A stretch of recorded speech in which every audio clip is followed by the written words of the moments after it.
গল্প দেওয়ানা আমার ভালোবাসা। লেখিকা রিক্তা ইসলাম মায়া। চতুর্থ পর্ব।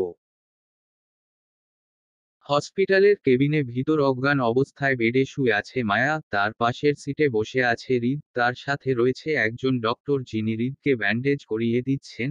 হৃদের কপাল আর হাত অনেকটা লেগেছে, সেখানটাই ব্যান্ডেজ করিয়ে দিচ্ছে ডক্টর, কিন্তু হৃদের সেখানে কোনো মনোযোগ নেই, সে এক দৃষ্টিতে তাকিয়ে আছে মায়ার মুখের দিকে। যদিও মায়া কোনো ক্ষতি হয়নি, জাস্ট অজ্ঞান হয়ে আছে। তখনই মায়া পিটপিট করে চোখ খুলে তাকায় সামনের দিকে। জায়গাটা বেশ অপরিচিত হওয়ার প্রথমে কিছু বুঝতে পারেনি। 1 মিনিট সময় নিয়ে ভাবার পর সবকিছু মনে পড়ে যায় মায়ার। পর মুহূর্তের উত্তেজিত হয়ে সামনে তাকায়, সাথে সাথে দেখতে পেল আশিককে। আশিক কেবিনে এক কোণায় দরজার পাশে দাঁড়িয়ে আছে, তবে সেটা মায়ার জন্য সামনে ছিল।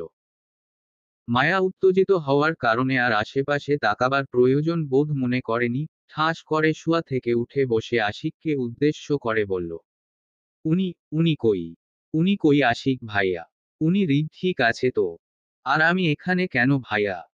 মায়া কথাগুলো বলতে বলতে পাশে তাকাতেই চোখে পড়ল হৃদের শান্ত দৃষ্টি, যা ওর দিকে নিক্ষেপ করা ছিল। মায়া হৃদকে দেখে মুখে হাসি ফুটে উঠল মুহূর্তেই। তাড়াতাড়ি করে নিজের সিট থেকে নেমে হৃদের উদ্দেশ্যে দৌড়ে দেয়, কিন্তু পথিমধ্যেই হঠাৎ থামে যায়। হৃদকে ছুঁয়া বারণ মায়ার। এমনকি হৃদের করা সবকিছুই ওর এক মুহূর্তেই মনে পড়ে যায়। মায়ার নিজের উত্তেজনায় কি করতে চাইছিল ভেবেই ভয় সিটিয়ে যায়। ভয় ছাপ স্পষ্ট ওর চেহারায়। ভয় আষ্টস মায়া এদিক ওদিক তাকাচ্ছে আর পা ফ্লোরে খুঁটাচ্ছে। তো হাত দুটো কছলাচ্ছে। পাশ ফিরে আশিক দেখে ভরসার স্থান করলো, তাই কোনো দিক চিন্তা না করেই দৌড়ে গিয়ে আশিকের পিছনে লুকিয়ে পড়ে না ধরে।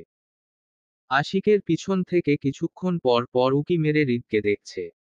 মায়ার হঠাৎ এমন কাজে আশিক ভ্যাবাচেকা খেয়ে একবার মায়ার দিকে তাকিয়ে সামনে তাকায় হৃদের দিকে করুণ চোখে। আশিক বুঝতে পারছে যে তার পাতানো বনে মুহূর্তে তারই গুণধর স্বামীকে ভয় পাচ্ছে, কিন্তু তাই বলে তার পিছনে লুকাবে? তার তো কিছুই করার নেই।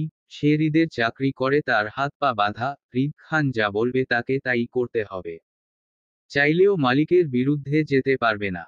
আশিক অসহায় মুখ করে তাকিয়ে থাকলো হৃদের দিকে। হৃদ মায়ার হঠাৎ এমন করার কাজে একদমই অবাক হয়নি, কারণ সে জানতো এমন কিছুই হবে। ওই সময় হৃদকে জড়িয়ে ধরেছিল গুন্ডাগুলোর ভয়। হৃদকে গুন্ডাগুলোর আঘাত করছিল দেখে মুহূর্তে নিজের ভয় কথা ভুলে হৃদের ওপর ঝাঁপিয়ে পড়েছিল বাঁচাতে, যাতে ওরা হৃদকে আঘাত না করে। তাই সবটা বুঝতে পারছে হৃদ। তাই সে আপাতত কিছু বলছে না, আর না অন্য কোথাও তাকাচ্ছে। শুধু এক দৃষ্টিতে মায়ার দিকে তাকিয়ে আছে। মায়ার বারবার আশিকের পিছন থেকে উকি দেওয়ার কারণে বরাবরই দুজনে চোখাচোখি হয়ে যাচ্ছে। মায়া ভয় আবার লুকিয়েও পড়ছে, তো পুনরায় আবার উকিও মারছে হৃদকে দেখার জন্য। বিষয়টা দারুণ লাগছে হৃদের কাছে। সে জানে মায়া কেন বারবার উকি দিচ্ছে। ভয়ে তার সামনে আসতে পারছে না, কিন্তু সে ঠিক আছে কিনা দেখার জন্য বারবার উকি মেরে দেখতে চাইছে। তাই হৃদ শান্ত দৃষ্টিতে তাকিয়ে আছে মায়াদিকে। হৃদের এমন শান্ত দৃষ্টি অপেক্ষা করে হুড়মুড়িয়ে কেবিনে ঢুকলো খান বাড়ি সবাই। বেশ উত্তেজনা সাথে আর চাপা কান্না নিয়ে এগিয়ে আসল মিসেস হেনা খান, হৃদকে জড়িয়ে ধরে কান্না করে দেয়। তিনি উত্তেজিত কণ্ঠে বলল, তুই ঠিক আছিস তো সোনা বাবার? ডক্টর আমার সোনা বাবার বেশি লাগেনি তো? তাড়াতাড়ি ঠিক হয়ে যাবে তো? বুকে জড়িয়ে ধরে। না, তেমন কিছু হয়নি ওনার। হাতে আর কপালে একটু লেগেছে। যদিও হাতের কাঁটাটা একটু গভীর, কিন্তু কিছুদিন রেস্ট নিলে ঠিক হয়ে যাবেন ইনশাআল্লাহ। ডক্টর হেনা খান আরও কিছু বলবে, তখনই পাশ থেকে আরাফ খান থামিয়ে দেয় হাতের ইশারায় আর ডক্টরকে উদ্দেশ্য করে বলল, ডক্টর আপনি আমার সাথে একটু কেবিনে বাইরে চলুন। আপনার সাথে হৃদ সম্পর্কিত কিছু কথা বলার আছে। ডক্টর বাহিরে যেতেই হৃদের ফুপিফুপা এগিয়ে আসে হৃদের দিকে আর হেনা খান থেকে ছাড়িয়ে নিতে নিতে আদুরি গলায় বলল, বাবা তোর অ্যাক্সিডেন্ট হলো কিভাবে? আর তুই তো বডিগার্ড ছাড়া কোথাও যাস না, তাহলে আজকে কেন গেলি? হল তো বিপদ। আদুরি হাত বুলাতে বুলাতে পাশ থেকে আয়ন তার মাকে উদ্দেশ্যে বলে উঠে, মা ওকে একটু বলতে তো দাও যে কি হয়েছে ওর সাথে। তোমরা একের পর এক প্রশ্ন করেই যাচ্ছ। তো ভাই হৃদকে উদ্দেশ্য করে বল তো একজ্যাক্টলি কি হয়েছে তোর সাথে। অ্যাক্সিডেন্ট তো দেখে মনে হচ্ছে না, আমার তো অন্য কিছু মনে হচ্ছে। আশিক যখন আমায় কল করেছিল তখনই বুঝতে পেরেছিলাম কি একটা হয়েছে, নয়তো ও আমাকে এত রাতে কল করতো না, তাই চুপচাপ না থেকে বল কি হয়েছে। হৃদকে সবাই ঘিরে ধরে আছে। হৃদ রাগীভাবে আশিকের দিকে তাকায়, কারণ হৃদ কখনোই কোনো সমস্যায় পড়লে বাসায় জানায় না ভুলেও, কারণ ও কাউকে টেনশনে রাখতে চাই না। হৃদ কখনোই ভুলে কারো সাথে মিথ্যা বলে না, সে যেই হোক না কেন। তাই এ মুহূর্তে তা ফ্যামিলিকে বলার জন্য কিছুই নেই। তাই এই মুহূর্তে আশিককে চোখ রাঙাচ্ছে, আর আশিক ভয়ে কাচুমাচু করছে। আয়ন হৃদের দৃষ্টি অনুসরণ করে পিছন ফিরে আশিককে দেখে হালকা হেসে বলল, ওকে চোখ রাঙায় কোনো লাভ নেই, ওর কাজ করেছে মাত্র। আর ওর আয়নকে মাঝপথে থামতে হয়, কারণ তার চোখের সামনে মায়াকে দেখে অবাক হয়ে তার না বলা বাকি কথাগুলো কণ্ঠ নালীতেই আটকিয়ে যায়। হঠাৎ দাঁড়িয়ে যায়, আর চোখ দুটো বড় বড় করে তাকিয়ে থাকে মায়ার দিকে, আর বুঝার চেষ্টা করে যে মায়া রাত দুটোই এখানে কি করছে। ওর তো এখান নিজের রুমে থাকার কথা তাহলে। মায়া মিসেস হেনা খানকে দেখে খুশিতে জড়িয়ে ধরে টলমলে চোখে, আর মিসেস হেনা খানের বুকে মুখ লুকান। আর হেনা খান মায়ার এমন কাণ্ডে কিছু বুঝে উঠতে না পেরে মুহূর্তেই চমকে যান। পরে মায়াকে দেখে এক হাত মায়া পিঠে আর অন্য হাত মায়ার মাথায় রাখে, পরে সাথে সাথে মায়াকে উত্তেজিত কণ্ঠে বলল, সোনামা তুই এখানে কি করছিস? তোর তো এখন ফ্ল্যাটে থাকার কথা তাই না? আর তুই এত ভয় পাচ্ছিস কেন? আমাকে বল কি হয়েছে তোর। দাদির কথায় মায়া নিজের মাথাটা বাঁকা করে দাদির বুকে চেপে রেখে বাঁকা চোখে হৃদ এদিকে তাকায় ভয় ভয় নিয়ে।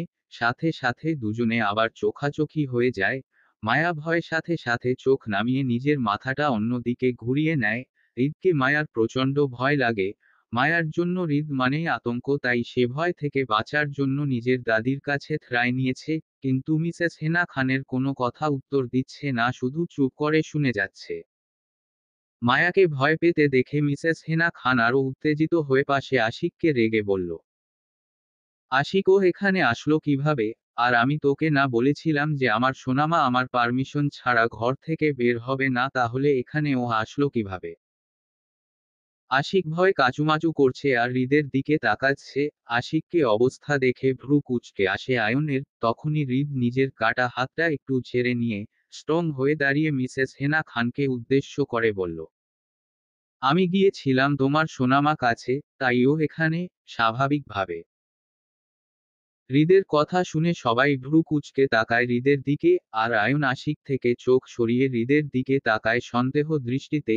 আয়ন কিছু বলবে তার আগে মিসেস হেনা খান মায়াকে টেনে নিজের বুক থেকে উঠিয়ে মায়াকে ভালো করে দেখতে দেখতে বলল, সোনামা তুই ঠিক আছিস তো? হৃদ তোকে কিছু করেনি তো? আর তোম মিসেস হেনা খানের কথা শেষ করার আগেই হৃদ মায়াকে নিজের কাছে টেনে নিয়ে আসে কেউ কিছু বুঝে ওঠার আগে, এবং মায়ার হাত শক্ত করে চেপে ধরে হেনা খানের উদ্দেশ্যে বলল, তোমার সোনামাকে এখনো খায় ফেলেনি আমি, তবে খেয়ে ফেলবো যদি তোমার সোনামা আমার কথা না শুনে। তো আরো অনেক রাত হয়েছে, তোমরা সবাই বাসায় যাও।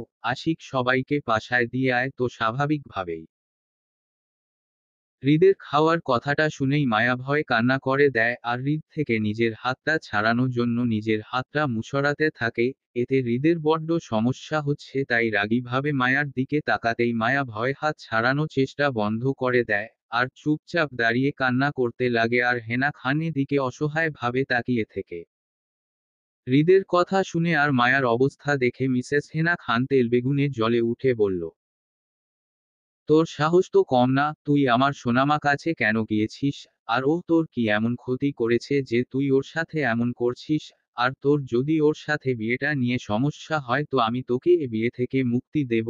তবে মিসেস হেনা খানের বাকি কথা শেষ করার আগেই হৃদ মায়াকে নিয়ে দরজা দিকে এগোতে লাগে আর তার দাদির দিকে না তাকিয়ে বলতে লাগলো, লাভ ক্ষতি বোঝাপড়াটা আমাকে করতে দাও দাদি, আর বাকি রইলো বিয়েটা নিয়ে। তো বিয়েটা করেছি তোমাদের ইচ্ছেতে, আর পরেটা হবে আমার ইচ্ছেতে। তো তোমাদের এত না ভাবেও চলবে। হৃদ কথা শুনে কিছু বুঝতে না পেরে মিসেস হেনা খান দৌড়ে এসে হৃদ পথ আটকায় মায়াকে নিজের কাছে টেনে নিয়ে আসতে চাই, তার আগেই হৃদ মায়াকে নিজের কাছে টেনে নিয়ে আসে। এটা দেখে হেনা খান রাগী ভাবে বলল, ওকে নিয়ে তুই কোথায় যাচ্ছিস? ও তোর সাথে কোথাও যাবে না। কে তুই? ওকে আমার কাছে দে বলেছি হাত বাড়িয়ে। হৃদ মিসেস হেনা খান এ কথায় মায়াকে কোলে তুলে নিয়ে আর শান্তভাবে বলল, দাদি তুমি ভুলে যাচ্ছ তোমার সোনামা আমার বিয়ে করা বউ, সে আমার সাথেই যাবে, আর যদি তুমি আমাকে আটকাতে চাও তবে আমি তোমার সোনামাকে নিয়ে সারা জীবনের জন্য এখনই চলে যাব অনেক দূরে, তখন আমাকে বা তোমার সোনামাকে কাউকেই আর খুঁজে পাবে না, আর তুমি ভালো করেই চিনো আমাকে। বলেই হৃদ মায়াকে নিয়ে কোলে করে বেরিয়ে যায়। হৃদের বেরিয়ে যাওয়া দেখে ভয় হু হু কান্না করে দেয় মায়া আর বলতে থাকলো, দাদি আমাকে বাঁচাও, আমি যাব না উনার সাথে, আমাকে উনি খেয়ে ফেলবে দূরে কোথাও নিয়ে গিয়ে। দাদি, দাদি প্লিজ উনার থেকে আমাকে বাঁচাও। দাদি দাদি, দাদাজান তুমি কই, আমাকে তোমার ভিলেন নাতির হাত থেকে বাঁচিয়ে নিয়ে যাও। দাদাজান, দাদাজান। মায়া এমন চিৎকারে চাপা কান্না করে উঠেন মিসেস হেনা খান, কিন্তু তিনি কিছু করতে পারছেন না, কারণ সে হৃদকে ছোট থেকেই চিনে। হৃদ খুব তীক্ষ্ণ মাইন্ড, আর হৃদের মাইন্ড কি চলে সে কাউকে কিছু বলে না, আর না বলার প্রয়োজন বোধও মনে করে, নিজের যা ভালো লাগে সেটাই করে। এখন যদি তিনি কিছু বলে তাহলে হৃদ আর মায়া দুজনকেই হারাতে হবে তার, তাই নীরবে চোখে জল পড়ছে তার। এতক্ষণ নীরব দর্শকের মতো সবটা শুনে যাচ্ছিল দাঁত চেপে আয়ন। লাস্ট কথাগুলো শুনে এগিয়ে গিয়ে হৃদের পথে আটকে দাঁড়ায় আর শান্তভাবে হৃদকে উদ্দেশ্য করে বলল, মায়াকে নামা হৃদ, ও তোর সাথে কোথাও যাবে না। মায়া আমাদের সাথে যাবে। আর রইল মায়া তোর বউ, সেটা আর মাত্র কয়েক দিনের এর জন্য। এ বিষয়ে তোর সাথে পরে কথা বলবো আমরা। পাশে তাকিয়ে নানুমা তুমি মায়াকে নিয়ে যাও। আয়নে কথায় হৃদ মায়াকে নিয়ে স্ট্রং হয়ে দাঁড়িয়ে হৃদ পরে কপাল কুঁচকে বলল, তোর কি মনে হয় আমি দূরে ছিলাম বলে ওর খবর আমি রাখিনি? আমার বউ, আই রিপিট। দুই কদম এগিয়ে এসে আয়নের সামনে দাঁড়িয়ে শান্তভাবে বলল, এগেন আই রিপিট, আমার বউ দিনে কয় কদম হেঁটেছে তার হিসাব যদি আমার কাছে থাকে, বাকি সবও তো পরের বিষয়। ওর সাথে জড়িত সকল বিষয় আমার জানা, এমনকি তোর সবকিছুও, আর তোর না বলা কথাগুলোও আমি জানা। আর রইল ওর কথা, তাহলে একটু ঝুঁকে আস্তে করে আয়নকে বলল, ওকে আমি আমার অনুমতি ছাড়া এক গ্লাস পানি পর্যন্ত খাওয়া পারমিশন দেয়নি কখনো, সবকিছুই আমার সামনেই হয়েছে। আর নিজের বউকে যদি ছাড় না দেয় বাকি সবও তো পরে বিষয়। বলেই সোজা হয়ে দাঁড়িয়ে মায়াকে নিয়ে এগোতে লাগলো, তখনই আয়নের ডাক হৃদের কানে আসতেই পিছনে ফিরে না তাকিয়ে সামনে দিকে হেঁটে যেতে যেতে আয়নকে উদ্দেশ্য করে বলল, আর কোন কথা নয়। আয়ন শান্তভাবে বলেই হৃদ মায়াকে নিয়ে হসপিটাল থেকে বের হয়ে আসে, আর সবাই হৃদের যাওয়ার দিকে শুধু তাকিয়ে আছে। এই গাড়ি সামনে যেতেই হৃদের বডিগার্ড এসে পিছনে দরজা খুলে দেয়, পরে হৃদ এক প্রকার মায়াকে গাড়ি ভিতরে ছুঁড়ে মারে। মায়া পিছনের সিটে হুমড়ি খেয়ে পড়ে এলোমেলো ভাবে। মায়া নিজের ঠিক করার আগেই হৃদ এসে ওর পাশে বসে পড়ে। তখনই ড্রাইভার গাড়ি চালাতে শুরু করে অজানা গন্তব্যের দিকে। আর মায়া হৃদের ভয়ে জড়সড় হয়ে আছে, সিটের এক কোনায় গিয়ে গুনসুটি মেরে বসে আছে। আর কোনা চোখে হৃদকে বারবার দেখাচ্ছ আর ভয় পাচ্ছে, না জানি হৃদ এর পরে কি করে ওর সাথে আর কোথায় নিয়ে যাচ্ছে ওকে। প্রচণ্ড ভয়ে সিটিয়ে আছে মায়া, একটু সাহস জুগিয়ে কাঁপা কাঁপা গলায় হৃদকে উদ্দেশ্য করে বলল, আমি আর ভুল করব না, তবু আপনি আমাকে খাবেন না? আমি আর একটু বড় হয়ে নেই না, তারপর না হয় খেয়েন। দাদি বলে আমি নাকি ছোট, তাই ছোট মানুষ খেয়ে আপনি স্বাদ পাবেন না, তাই আর কি। আচ্ছা আপনি কি আমাকে টমের মতো করে টপ করে গিলে ফেলবেন, যেভাবে টম জেরিকে টপ করে গিলে পেটে ভিতর রেখে দেয় আবার পুনরায় বের করেও দেয়? আর আপনি। মায়ার কথা শেষ করার আগেই হৃদ মায়ার দিকে না তাকিয়ে ফোন চালাতে চালাতে বলল, আমার ছোট মানুষ খেতে ভালো লাগে, ছোট মানুষ খাওয়ার স্বাদই আলাদা, তাই তো তোমাকে খাবো আমি আজকে। আর আমি তোমাকে গিলে ফেলবো ঠিকই, কিন্তু পুনরায় আবার বের করব না পেট থেকে। আজকে তুমি শেষ, গম্ভীর ভাবে বলল। হৃদের কথা শুনে মায়ার নিজের কষ্টটা চেপে রাখতে পারে না, হু হু কান্না করে দেয় দুহাতে নিজের মুখ ডেকে।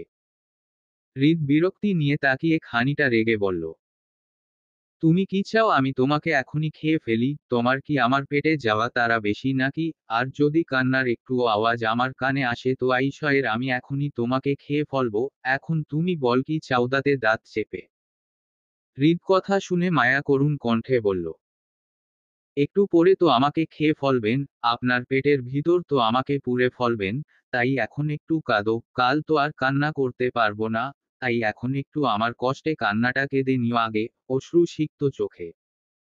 বলেই মায়া নিজের কান্না মায়া মনোযোগ দিবে তার আগেই হৃদের সোজা সাপটা ওর দেয়। কোনো কান্না চলছে না ব্যাস, না মানে না, সোজা চুপচাপ বসে থাকো কোনো কষ্টে কান্না চলবে না, just shutter down your mouth, get it, ধমক সূত্রে। বলেই হৃদ নিজের কাজে মনোযোগ হলো ফোন টিপতে, আর মায়া হৃদের কথা শুনে নিজের কষ্টে কান্নাটাও কাঁদতে পারছে না তাই নীরবে চোখে জল ফেলছে। আর মায়া হৃদের ভয়ে সিটিয়ে আছে এবং নড়াচড়াও করছে না হৃদের ভয়ে, চুপচাপ থেকে নিজের মাথাটা নিজের হাঁটুর মধ্যে গুজিয়ে দিয়ে কান্না করতে লাগলো। আর গাড়ি চলতে লাগলো অজানা গন্তব্যের দিকে। মায়া যতটা বিচলিত, হৃদ ততটাই শান্তা। হৃদের মাথায় কি চলছে শুধু হৃদই জানে। মায়ার সাথে আজ কি হতে চলছে সেটা শুধু হৃদ জানে।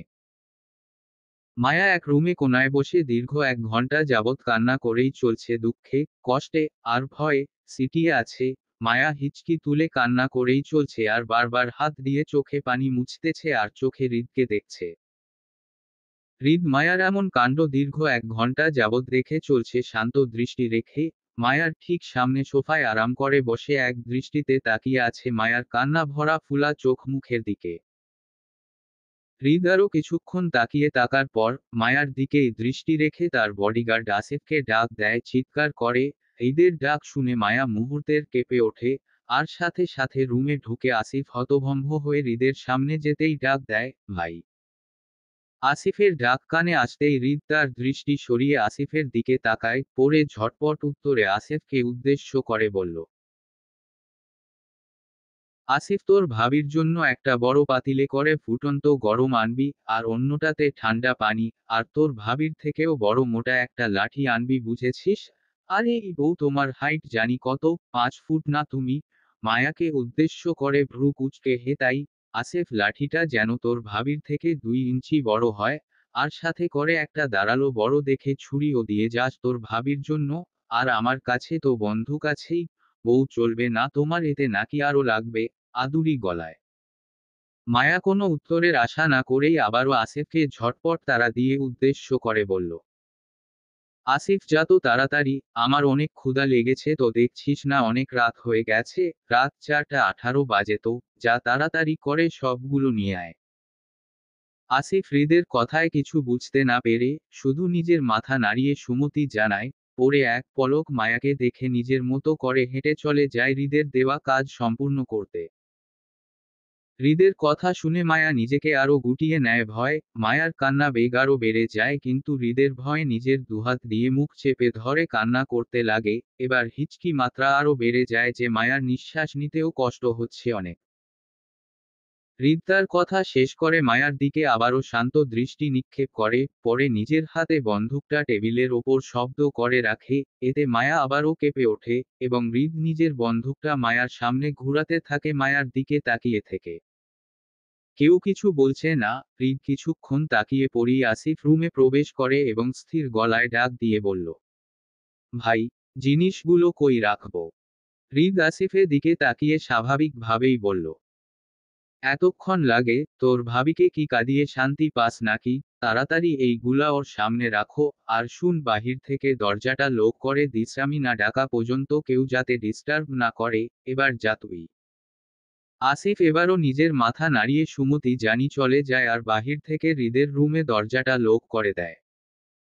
দরজা লক করতেই হৃদ নিজের বন্দুকটা রেখে সবগুলো জিনিসে চোখ বুলাই, তারপর কিছুটা চিন্তা সুরে মায়াকে উদ্দেশ্য করে বলল, বউ, আগে তোমাকে কেটে ফুটন্ত গরম পানিতে ধুলে ভালো হবে নাকি আগে ধুয়ে পড়ে ছুরি দিয়ে কাটলে ভালো হবে কোনটা বলতো? চিন্তা করে ছুরিটা স্লাইড করতে করতে মায়া ভয় ভরকে আছে, এই বুঝি আজ তার শেষ দিন। হৃদ কি তাকে রান্না করা ছাড়াই খেয়ে ফেলবে গরম পানিতে ডুবিয়ে? ভাবতেই মায়ার দমটা আটকে আসছে, নিঃশ্বাসটা যেন আরো বন্ধ হয়ে গেছে। ঠিক মতো নিজের নিঃশ্বাসটাও নিতে পারছে না। হৃদ কিছু করার আগে হয়তো মায়া নিজের ভয় আর নিঃশ্বাসের কারণে মারা যাবে এমন অবস্থা আছে। মায়ার ভয়টা আরো এক ধাপ বাড়িয়ে দেয় হৃদের কথায়। হৃদ আবারও মায়াকে তাড়া দিয়ে বলল, বউ নাকি বন্দুকটা ভালো হবে মারার জন্য বলতো? বন্দুকটা হাতে নিয়ে দেখতে দেখতে মায়া করুণভাবে হৃদের দিকে তাকায়, অসহায় ফেস করে, কিন্তু কোনো উত্তর দেয় না হৃদের কথায়। স্থির বসে নিজের জায়গায়, মায়ার কোনো নড়াচড়া না দেখে হৃদ মায়ার দিকে চোখ তুলে তাকায় পড়ে মায়ার অবস্থা দেখে শান্তভাবে ওকে হাতে ইশারায় কাছে ডেকে বলল, এদিকে আসো। এবারও মায়ার কোনো পরিবর্তন না দেখে হৃদ কিছুটা ধমক সুরে বলল, তুমি কি আমার কাছে আসবে নাকি ছুরি নিয়ে তোমার পেট আমি ফুটো করে দিব, কোনটা বল? দাঁতে দাঁত চেপে হৃদের ধমকিতে মায়ার কেঁপে ওঠে। ভয় হৃদের দিকে তাকিয়ে থেকে আস্তে করে উঠে দাঁড়িয়ে গুটি গুটি পায়ে এগিয়ে আসে হৃদের সামনে দাঁড়ায়, নিজের কান্না চেপে রাখার চেষ্টা করে। মায়া হৃদের সামনে আসতেই হৃদ টেবিলে ওপর থেকে লাঠিটা নিয়ে উঠে দাঁড়ায় মায়ার সামনে। হৃদের এমন কাজে মায়া কেঁপে উঠে, ভয় দু কদম পিছিয়ে যায়। মায়ার পিছিয়ে যাওয়াতে পাইলের ঝনঝন শব্দে হৃদের কানে আসতেই ভ্রু কুঁচকে আসে ওর, পরে এক পলক মায়াকে দেখে কিছু না বলে উল্টো ঘুরে ব্যাডের স্লাইডে গিয়ে বসে পড়ে। মায়ার দিকে তাকিয়ে থেকে চোখের ইশারায় আর লাঠি দিয়ে খুঁচা দিয়ে জায়গায় দেখিয়ে বলল, এখানে এসে দাঁড়াও চুপচাপ, শান্তভাবে। মায়া বাধ্য মেয়ে মতো হৃদের ইশারা করা জায়গায় চুপচাপ দাঁড়িয়ে পড়ে মাথা নিচু করে। মায়া সামনে আসতেই হৃদ হাতে থাকা লাঠিটার মাথা দিয়ে ফ্লোরে আস্তে করে বাড়ি দিয়ে শব্দ করে চলছে, আর এতে করে মায়া ভয় বারবার কেঁপে উঠছে। হৃদ শান্ত গলায় মায়াকে বলল, আমাকে ভয় পাও? মায়া মাথা নাড়িয়ে হ্যাঁ বলে। গুড, বেশি বেশি করে ভয় পাবে, ঠিক আছে, আর ভয় পাওয়া স্বাস্থ্যের জন্য ভালো। এবার বলো কি কি প্লেইং আছে তোমার পেটের ভিতর পালানোর জন্য?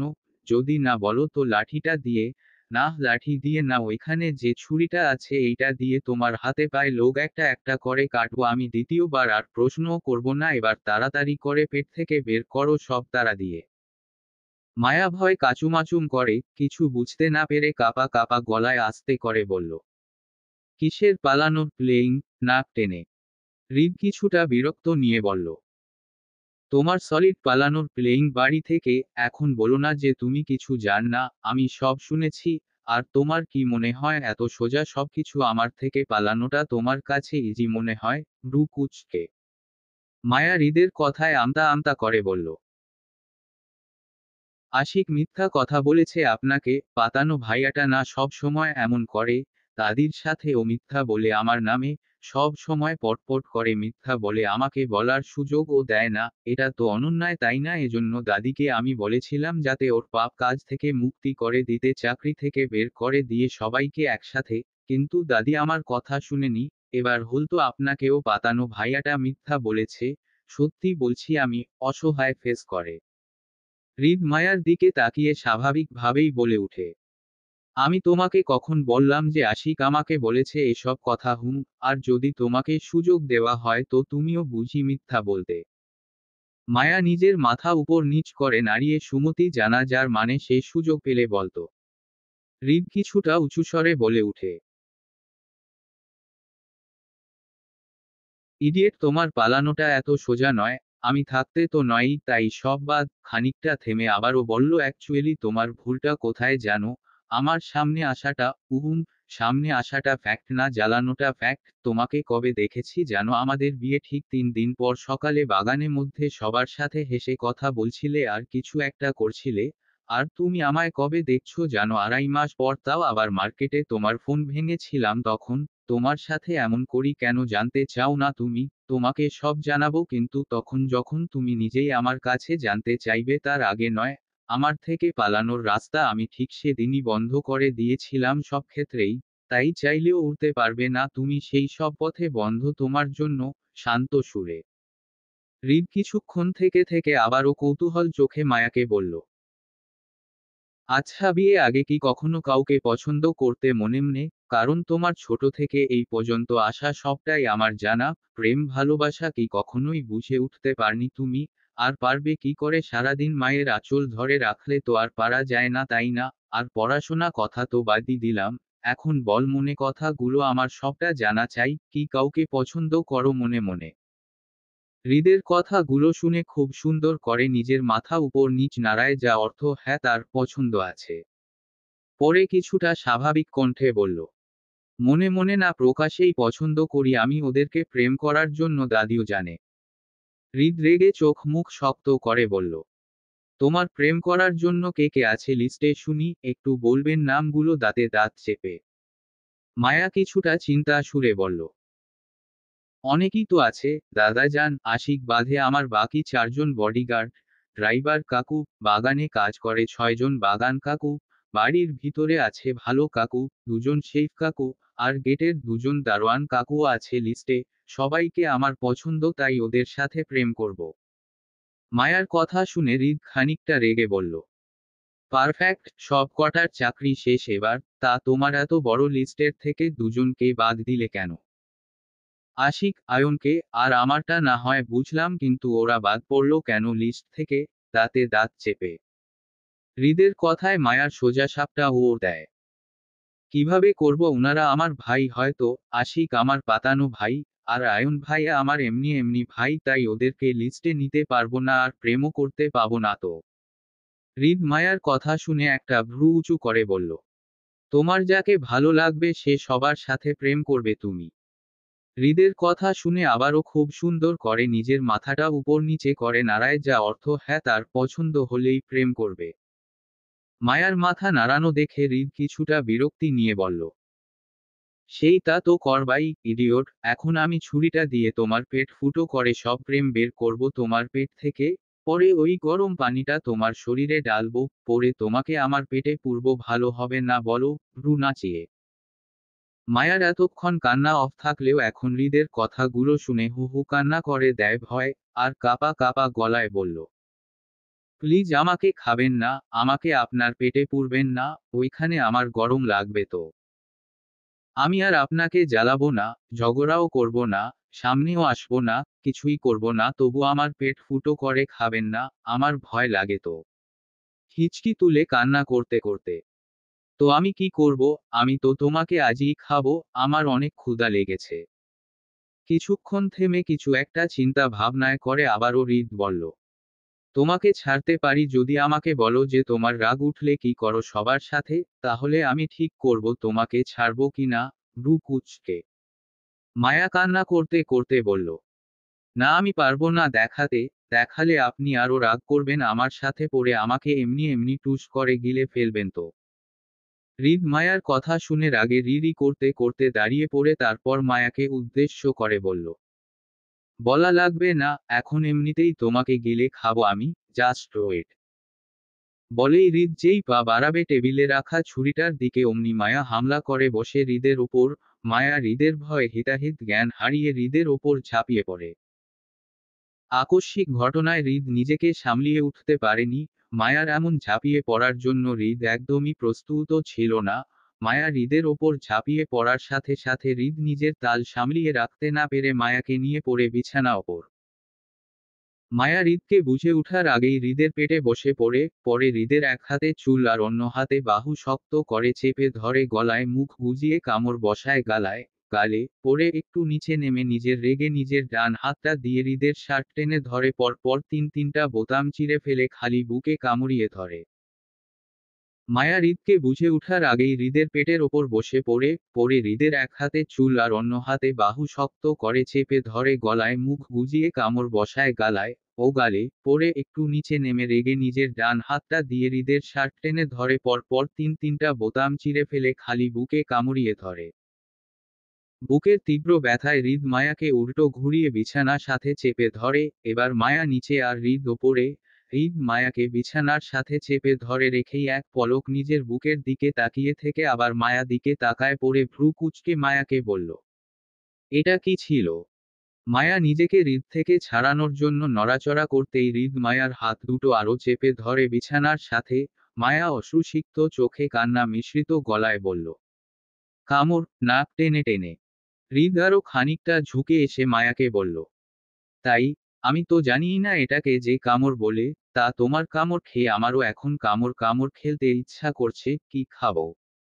মায়া ভীতু গলায় কান্না করতে করতে বলল, আমি ইচ্ছে করে কামড় খাইনি তো, এমনি এমনি কামড় খেয়েছি, আপনি তো বলেছেন এমনি এমনি তুমি কামড়াকামড়ি করো নাকি? আর আমি কখন বললাম তোমাকে কামড়াতে? ব্রু কুঁচকে হৃদ, তখন বলেছেন তো, আর আমি কারো সাথে রাগ করতে পারি না তো, ভাইয়া সাথে যখন ঝগড়া করতাম তখন ভাইয়াকে কামড় খেতাম রাগ করে, তাই তো আপনি বলাতে আপনাকেও খেয়েছি, আর খাবো না সত্যি বলছি, নাক টেনে টেনে।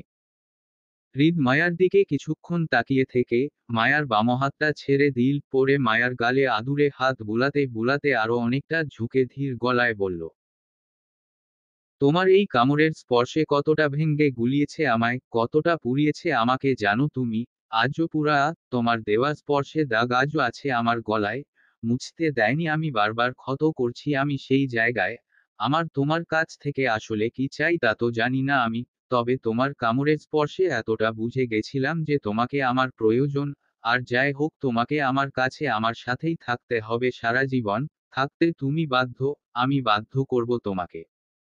মায়া হৃদের কথায় কিছু বুঝতে না পেরে ভয় ভয় নজর তাকিয়ে থেকে হৃদকে উদ্দেশ্য করে বলল, আমি দাদি কাছে যাব, আমি আপনার সাথে থাকতে চাই না, আপনাকে আমার ভালো লাগে না, আমি বাসায় যাব দাদা দাদি কাছে, আমাকে দিয়ে আসুন। মায়া হৃদের সাথে থাকতে না চাওয়াটা যেন হৃদের শান্ত দৃষ্টি ভঙ্গিটা রাগে পরিণত হয়ে আসে মুহূর্তেই। হৃদের আদুরি হাতটা শক্ত হয়ে আসে, মায়া কথাগুলো শেষ করার সাথে সাথে তার কণ্ঠ নালীটাও বন্ধ হয়ে আসে মুহূর্তের, আটকে আসা নিঃশ্বাসটাও ফেলতে পারছে না, মায়ার চোখে কানিশ বেয়ে জল গড়িয়ে পড়তেই, হৃদ প্রচণ্ড রেগে শক্ত গলায় বলল, আমার যা প্রয়োজন তা আমি নিজেই নিয়ে নেয়, কারো কাছ থেকে চাওয়াটা আমার হেবিটে নেই, আর যেটা আমার তার দিকে কারো নজরও পড়তে দেয় না, আমি তোকে রিকোয়েস্ট করছি না আমার সাথে থাকার জন্য, আমি আমার কথা শুনিয়েছি তোকে। আর এই নিঃশ্বাসটাও আমার দমেই চলছে তোর, তাই অবাধ্য হওয়ার চেষ্টাও করবি না, তোকে পুড়িয়ে গুলিয়ে আবারও নতুন করে তৈরি করব আমি, বুঝেছিস তুই? দাঁতে দাঁত চেপে বলেই হৃদ মায়ার গলার ছেড়ে উঠে বসে নিজের দুহাত দিয়ে মাথা চেপে ধরে নিজের রাগটা কন্ট্রোল করার চেষ্টা করতে থাকে। মায়া হৃদ থেকে ছাড়া পেয়ে নিজের গলায় হাত দিয়ে কাঁচতে থাকে, হা করে নিজের আটকে আসা নিঃশ্বাসটা নিয়ে নেয়। মায়া নিজের অবাঞ্ছনীয় অবস্থায় আরো অনেকটা সিটিয়ে যায় ভয়, হৃদকে এমনিতেই ভয় পায় আর এখন হৃদ নিজেই মায়ার ভয়টা আরো এক ধাপ বাড়িয়ে দেয় তার এমন কাজে। মায়া শোয়া অবস্থায় নিজের দুহাতে মুখ ডেকে শব্দ করে কান্না করতে লাগলো। মায়ার কান্না শব্দ কানে আসতেই হৃদ তার ঘাড় ঘুরিয়ে মায়ার দিকে তাকায় পড়ে মায়াকে এক ঝটকায় শোয়া থেকে তুলে বসিয়ে আবারও টেনে নিজের কোলে ওপর বসায়।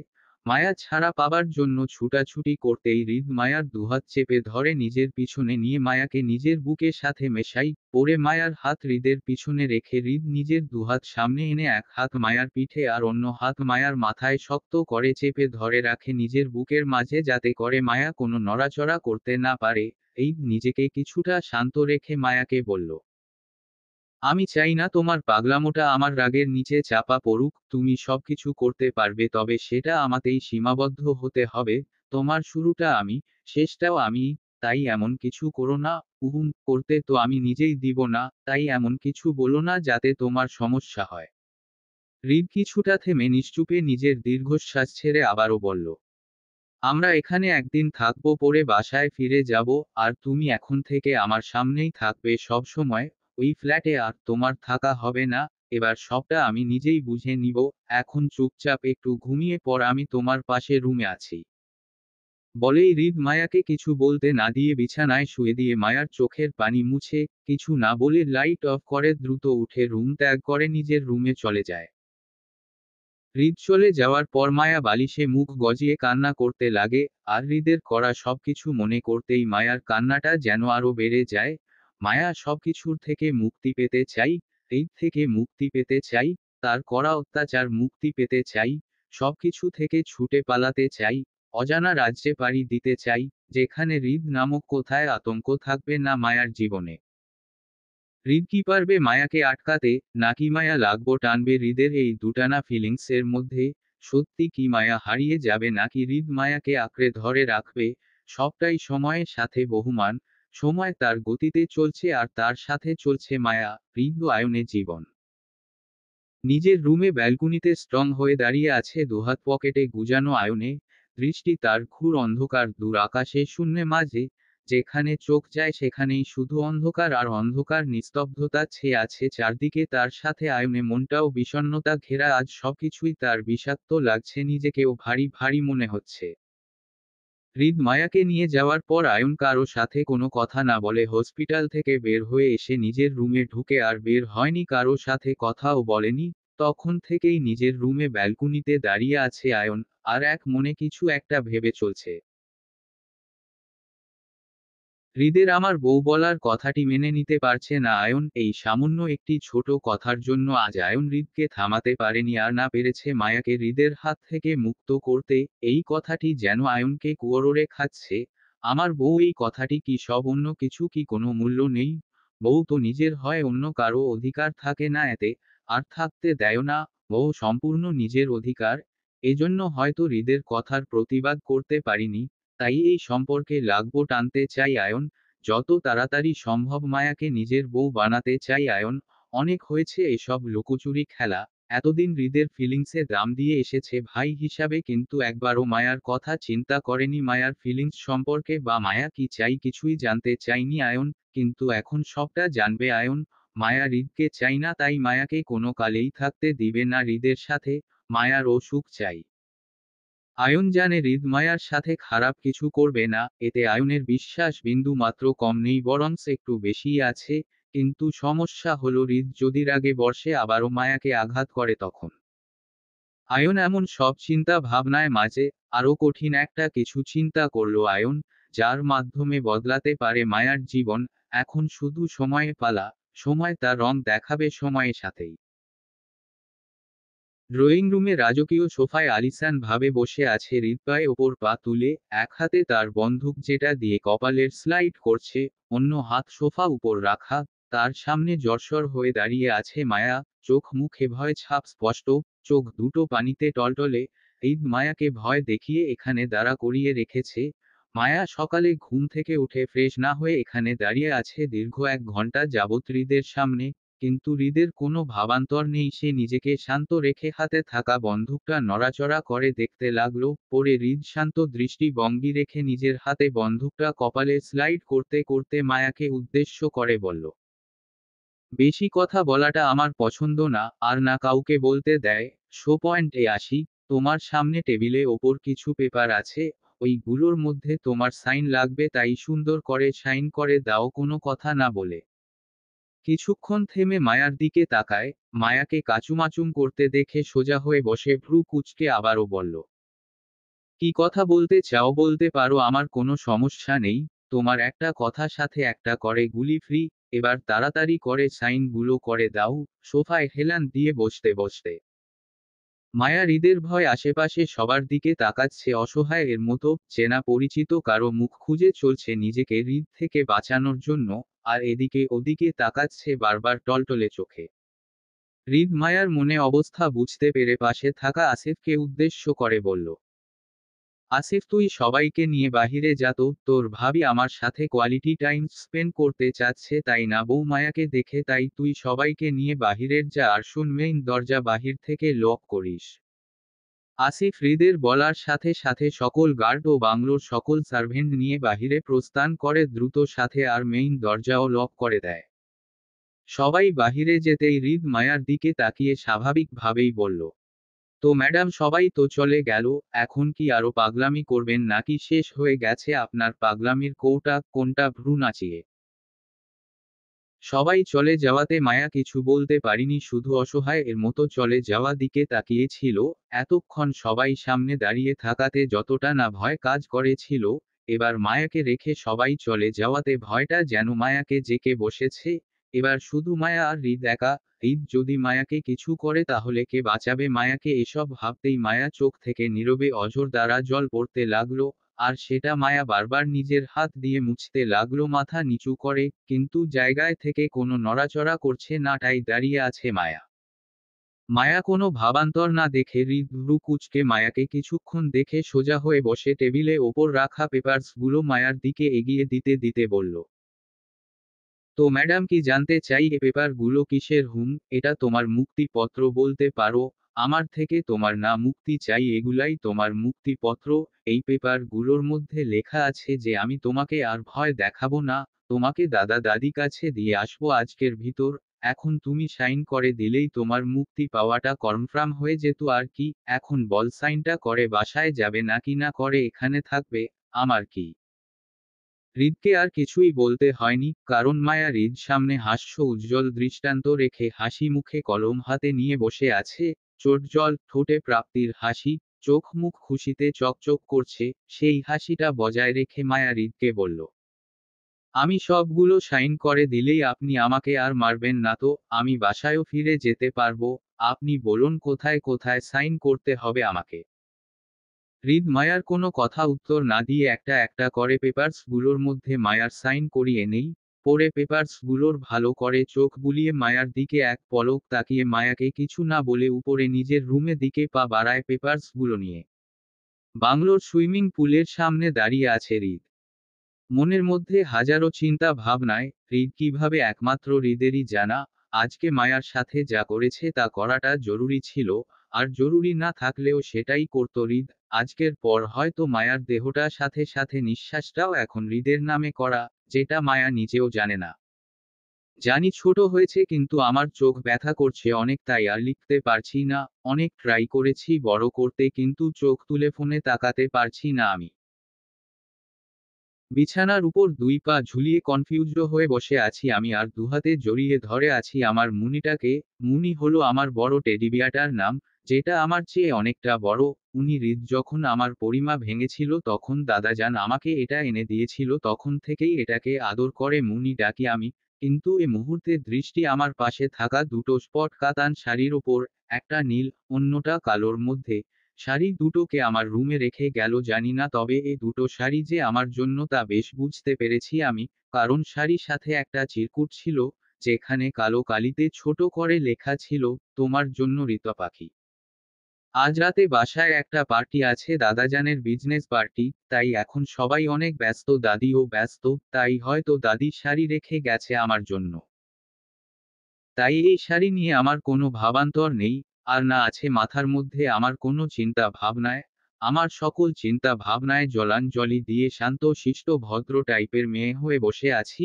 কারণ আমি শত চিন্তা ভাবনায় করেও শাড়ি ঠিক করতে পারবো না। তাই আমার সকল চিন্তা ভাবনায় দূরে ফেলে দিয়ে উঠে দাঁড়িয়ে পড়লাম, শাড়ি দুটো এক হাতে ধরে আর অন্য হাতে আমার মুনিকে জড়িয়ে রেখে নিয়ে উদ্দেশ্য দাদির কাছে যাব। নিচে নামতেই চোখে পড়ল জাঁকজমকপূর্ণ সাজ। সারা বাড়ি ডেকোরেশন করা হচ্ছে পার্টির জন্য। আমি সে সব এমন না দিয়ে দাদিকে খুঁজে চলছি একমনে। কিন্তু সারা বাড়ি ঘুরঘুর করেও দাদিকে কোথাও খুঁজে না পেরে ক্লান্ত হয়ে গাল ফুলিয়ে বসে পড়লাম সোফায়, মুনিকে এক হাতে জড়িয়ে ধরে। মুনি আমার থেকে বেশ বড় হওয়ায় আমার পাশের সোফায় বসিয়ে ওর কাঁধে মাথা রেখে গোল গোল চোখে সামনের সবকিছু পর্যবেক্ষণ করছি। হাতে দুটো শাড়ি সামনের টেবিলে রেখে দিলাম।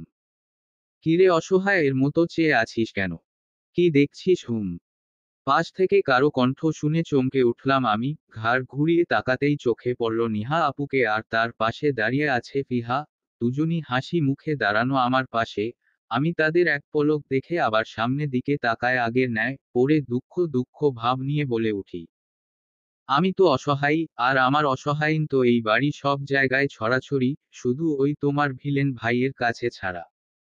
আমার কথা শুনে ফিহা ও নিহা আপুর আমার পাশের সোফায় বসে পড়ে নিহা আপুর ভ্রু কুঁচকে আমাকে উদ্দেশ্য করে বলল, তাই বুঝি, তা তোর এই অসহায়ই তো আমার ভিলেন ভাইয়ের কাছে যেতে পারে না কেন শুনি? আমি নিহা আপুর দিকে না তাকিয়ে বলে উঠি, তোমার ভিলেন ভাইয়ের ভয়। আমার অসহায়বোধটা তোমার ভিলেন ভাইয়ের কাছে গেলেই উনি কামড়ে দিবে। তোমার ভিলেন ভাই শুধু কামড় আর কামড় খায়। আমার এমন কথায় নিহা আপুর অবাক হয়ে বলল, কি বলিস মায়া, হৃদ ভাইয়া কি কামড়াকামড়ি করে নাকি? কই আমি তো দেখেনি কখনো। হুম, সত্যি হৃদ ব্রো কামড়াকামড়ি করে? ফিহা অবাক হয়। আমি নিহা আপুর আর ফিহা কথায় নিজের মাথা উপর নিচ করলাম, যা অর্থ হ্যাঁ উনি কামড়াকামড়ি করে। তারপর আপুর দিকে ফিরে বসে স্বতঃস্ফূর্ত গলায় বলে উঠি, হুমকামটুস ভাই তোমার, তুমি জানো কিছুদিন আগে তোমার ভাই আমার ওপর ঝাঁপিয়ে পড়ে কামড় খেয়েছিল, তাও পর পর তিনটা কামড়। আমি একটুও কান্না করিনি, শুধু চুপ করেছিলাম। তোমার কামটুস ভাই আমার ঘাড়ে কামড় খেয়েছিল, রক্তও চলে এসেছিল হু। আমি সত্যি বলছি হু। তাই বুঝি, ঝাঁপিয়ে পড়ে কামড় খেয়েছিল তোমাকে? পাশ থেকে আমাকে এমন প্রশ্ন করতেই আমি না তাকিয়ে ভাবলেশহীন ভাবে উড় দেয়, হুম। তা তোমার ঘাড়ের কামড়ে দাগগুলো কি আছে নাকি আবার করতে হবে? এমন সব কথা শুনে আমি একটু নড়েচড়ে বসে আপুর দিকে তাকাতেই আপু আর ফিহার ভীতু ফেসটা চোখে পড়ল। ওরা আমার দিকে ভয় ভয় নজর তাকিয়ে আছে। আমি তাদের এমন ভয় ভয় নজর তাকিয়ে থাকা দেখে কৌতূহল চোখে তাকিয়ে বলে উঠি, নেই তো শেষ হয়ে গেছে পরের দিনই। আর তুমিও কি তোমার ভাইয়ের মতো কামটুস পার্টি নাকি? আচ্ছা আপু, আমি কি তোমার পেটে কথাগুলো শুনতে পাই? দেখ, তোমার ঠোঁট নড়ছে না, কিন্তু তোমার কথাগুলো ঠিক শুনতে পারছি আমি। আচ্ছা আপু, আমি কি এখন মনোবিজ্ঞানী হয়ে গেছি? আর সবা আমার কথা শেষ করার আগেই আবারও পাশ থেকে কারো কণ্ঠ পেয়ে চমকে উঠলাম আমি, আর সাথে সাথে ঘাড় ঘুরিয়ে কথাগুলো বলার ব্যক্তিটাকে দেখে ভয়ে চুপ করে গেলাম। কারণ আমার সামনে দাঁড়িয়ে আছে আমার গুণধর স্বামী। তার এক হাতে একটা কালো মোটা ফাইল, আর অন্য হাত পকেটে গুজানো, ভ্রু কুঁচকে আমার দিকে তাকিয়ে আছে। আর তার পাশে দাঁড়িয়ে আছে আমার দাদাজান। হয়তো তারা দুজনই বাহির থেকে ফিরেছে একসাথে। আর উনি যে আমার সব কথা শুনেছে তা স্পষ্ট তার কথায় বোঝা যাচ্ছে। এখন রাগ, দুঃখ, কষ্ট নিজের মাঝে চেপে রাখতে না পেরে উনার দিকে তাকিয়ে থেকে ভা ভা করে জোরে কান্না ছুড়ে দিলাম। পরে কান্না করতে করতে বলতে লাগলাম, আমি তো কথাগুলো এমনি এমনি বলেছি, সত্যি বলছি। আর আমি তো আপুকে বলছিলাম কথাগুলো। আপনি কেন শুনলেন? শুনেছেন নাক টেনে টেনে আমার এমন আকস্মিক কান্না উপস্থিত সবাই ভ্যাবাচ্যাকা খেলে আমার দিকে তাকিয়ে থাকে। উনি শান্তভাবে আমার দিকে তাকিয়ে থাকে। আর দাদাজান দৌড়ে এসে আমার পাশে বসে আমাকে এক হাতে জড়িয়ে ধরে চোখে পানি মুছতে মুছতে বলল, তোর কথা আর শুনবে না সোনামা, তুই আর কান্না করিস না। আদুরি গলায় দাদাজানের কথায় আমার কোনো পরিবর্তন হলো না। আমি কান্না করতে করতে বলতে লাগি, শুনে নিয়েছে তো, আমার সাথে সব সময় এমন করে তুমি জানো। আমার কান্না করতে করতে কথাগুলো দাদাজানকে বলছিলাম আর উনার দিকে তাকাচ্ছিলাম, কিন্তু হঠাৎ করেই মাঝ পথে আমার কথা ও কান্না দুটোই অফ হয়ে যায় আর চোখ দুটো বড় বড় হয়ে আসে সামনে দৃশ্য দেখে। আমার সাথে সাথে বাকি সবাইও চোখ বড় বড় করে হা হয়ে সামনে তাকিয়ে আছে, কারণ এ মুহূর্তে এমন কিছু কেউ আশা করেনি মোটেও। কারণ উনাকে অতি অত্যাধুনিক সুন্দরী রমণী আষ্টেপৃষ্ঠে জড়িয়ে ধরে আছে। উনি আমার দিকে তাকিয়েছিল এমন সময় হঠাৎ করেই মেয়েটি উনাকে জড়িয়ে ধরে। উনি কিছু বুঝে ওঠার আগেই এমন ঘটনা ঘটে। এতে সবার চোখে ঘোর আপত্তি জানালেও আমার চোখে রয়েছে বেশ কৌতূহল। উনি বিষয়টা বুঝতে পেরে প্রচণ্ড রেগে মেয়েটি বাহু শক্ত চেপে ধরে নিজের বুক থেকে উঠিয়ে জোরে ধাক্কা মারে। আর সাথে সাথে মেয়েটি ছিটকে পড়ে কিছুটা দূরে। মুহূর্তের উনার চোখ দুটো রক্তের মতো লাল হয়ে আসে। চোখ মুখ শক্ত করে মেয়েটির দিকে তেড়ে যেতেই আমি গিয়ে সামনে দাঁড়াই, উনি আমার পিছনে আর মেয়েটি আমার সামনে।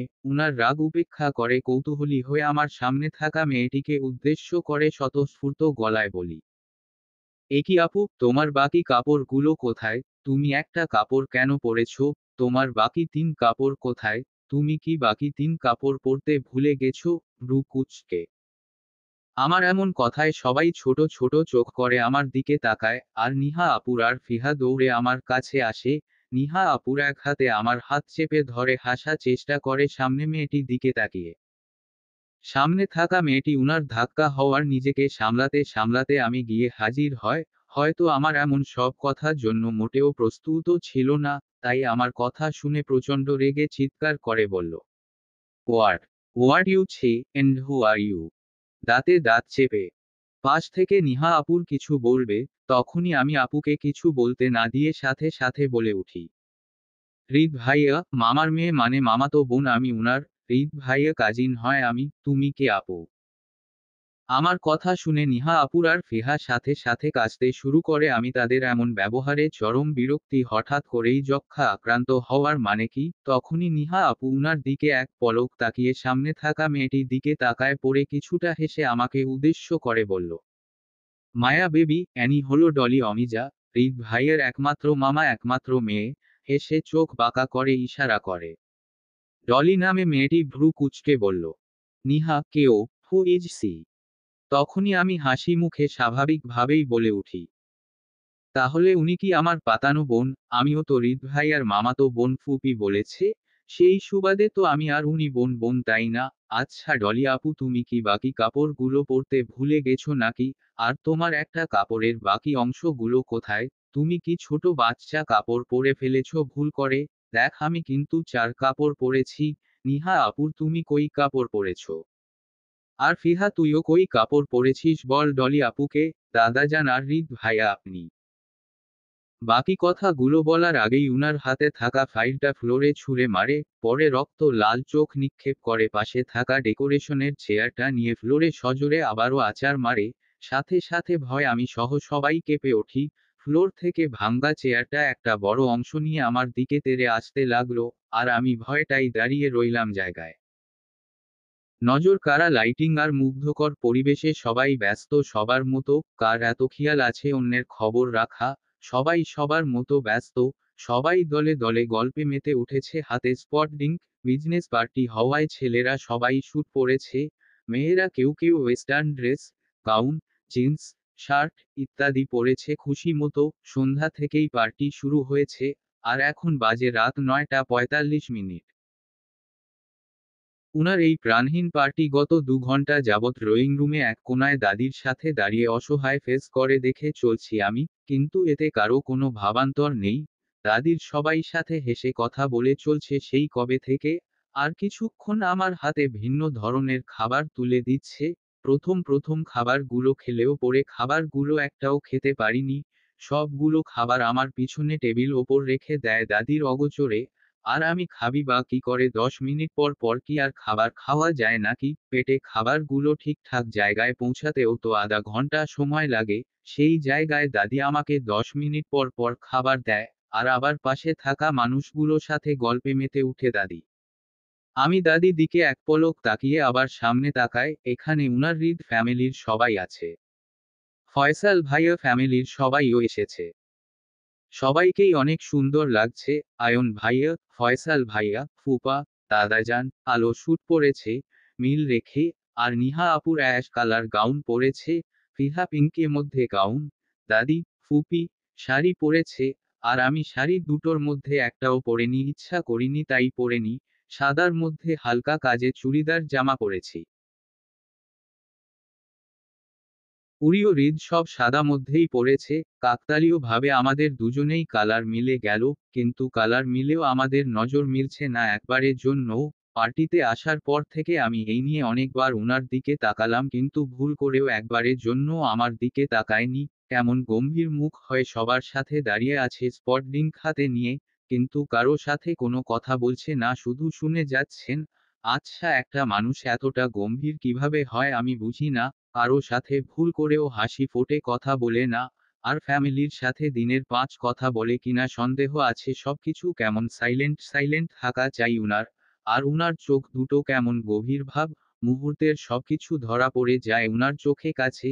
কিন্তু এ চোখে আজ আমি কেমন অভিমান মিশ্রিত রাগ দেখতে পারছি, মনে হচ্ছে উনি কোনো বিষয়ে আমার সাথে রাগ করে আছে যার জন্য আমার দিকে তাকাচ্ছ।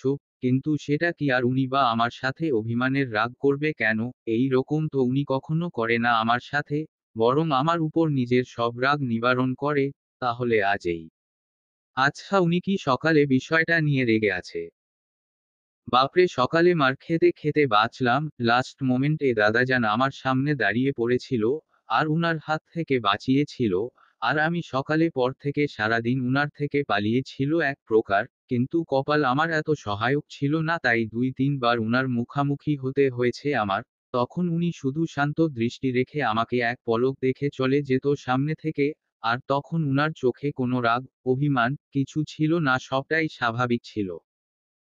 উনার এমন রাগে কারণটা আমি বুঝতে না পেরে আবারও আমি মাথা তুলে তাকাই উনার দিকে, আর আমি নিজের দৃষ্টি স্থির রেখে উনার হৃদ তাকিয়ে আছি। আমিও দেখতে চাই উনি কি সত্যিই আমার ওপর রেগে আছে কিনা। উনার স্লাইডে আমি দাঁড়িয়ে আছি, আর উনি আমার সামনে দাঁড়িয়ে আছে। উনার একপাশে আমি দাঁড়িয়ে থাকায় আর উনি আমার দিকে না তাকানোতে আমি এক মনে উনাকে দেখে চলছি পলকহীন ভাবে। আমি কিছুক্ষণ তাকিয়ে থাকার পর হুট করেই উনি স্লাইড থেকে সামনে দিকে ঘুরে দাঁড়িয়ে পড়ে। এতে করে আমি শুধু উনার পিছন দেখতে পারছি। উনি ঘুরে দাঁড়াতেই নড়েচড়ে উঠি আমি। উনি কি আমার এভাবে তাকানোটা দেখেছেন এতক্ষণ? না হলে উনার পাশে থাকা মানুষগুলোকে রেখে শুধু উনি একা কেন ঘুরলেন? এমন সব প্রশ্ন মাথায় আওড়াতেই আমার মনটা খুশখুশ করে ওঠে উনাকে আরো ভালো করে দেখার জন্য। তাই দাদির পাশ থেকে ফিহা পাশে গিয়ে বসলাম, কারণ এবার উনাকে আমি সামনে থেকে দেখতে পারবো তাই। ফিহা আমাকে ওর পাশে বসতে দেখে আমার দিকে তাকিয়ে শুধু একটা হাসি দিল, তারপর আবার নিজের কাজে মনোযোগী হলো। মানে ফিহা কারো সাথে চেট করছে। আমিও শুধু হাসলাম। পরে হাসি মুখে সামনে তাকাতেই আমার হাসি মুখ হা হয়ে গেল, কারণ ডলি আপু হঠাৎ কোথায় থেকে দৌড়ে এসে আবারও জড়িয়ে ধরে, গালে একটা স্পট কিস করে। সাথে সাথে উনি ভ্যাবাচ্যাকা খেয়ে গেল। উনার সাথে দাঁড়িয়ে থাকা সবাইও হা হয়ে দাঁড়িয়ে আছে, একবার উনার দিকে তো একবার ডলি আপুর দিকে তাকাচ্ছে ভয় ভয়। উনি মুহূর্তের রেগে দাঁতে দাঁত চেপে ডলি আপুর দিকে তেড়ে যেতেই আমাকে গোল গোল চোখে আরো হা করে তাকাতে দেখে থেমে যা পরে কিছুক্ষণ চুপ থেকে অনেকটা হাসি মুখে বলল, baby you looking so beautiful tonight, why you late coming to this party, you know what I am waiting for you. উনার এমন কথায় আমি সহ উনার পাশে থাকা লোকগুলো অবাক উপর অবাক হয়ে হা করে তাকিয়ে আছি, আর বুঝার চেষ্টা করছি কি বলছেন উনি। আচ্ছা, উনি কি ডলি আপুকে লাভ করে? কিন্তু উনি তো নিজেই বলেছে উনি কাউকে ভালোবাসে না, তাহলে এভাবে কথা বলছে কেন? আর বেবি বা বলছেন কেন? উনি কি আমাকে মিথ্যা বলল? আর ডলি আপুর জন্য কি আমাকে মানতে পারছে না? আমার এসব চিন্তা ভাবনায় মাঝেই ডলি আপু খুশিতে আত্মহারা হয়ে উনার দিকে আরো এগিয়ে এসে উনাকে উদ্দেশ্য করে বলল, ওহ মাই গড, লাইক সিরিয়ালি, দায় আর কে আমার জন্য ওয়েট করছে? আমার এত বছরের ভালোবাসা বুঝতে পেরেছে? বেবি, তুমি আমাকে এতটা ভালোবাসো আমি বুঝতে পারিনি। ন্যাকা লজ্জা পেয়ে উনি খানিকটা তাচ্ছিল্যের সুরে বলল, ইয়াহ বেবি, আমি সত্যি বুঝতে পারিনি তোমার ভালোবাসাটা এত বেড়ে গেছে। জানলে আরো আগেই কমিয়ে দিতাম। যাই হোক, এখন তো বুঝতে পারলাম, তাই তোমার মনে আশা পূরণ করে দিব আমি। তোমার জন্য সারপ্রাইজ রইল। ডলি আপনি খুশিতে চোখ মুখ চকচক করে বলল, সত্যি বেবি, তুমি আমার জন্য সারপ্রাইজ প্ল্যান করবে? আমি তো ভাবতেই পারছি না। আর তুমি?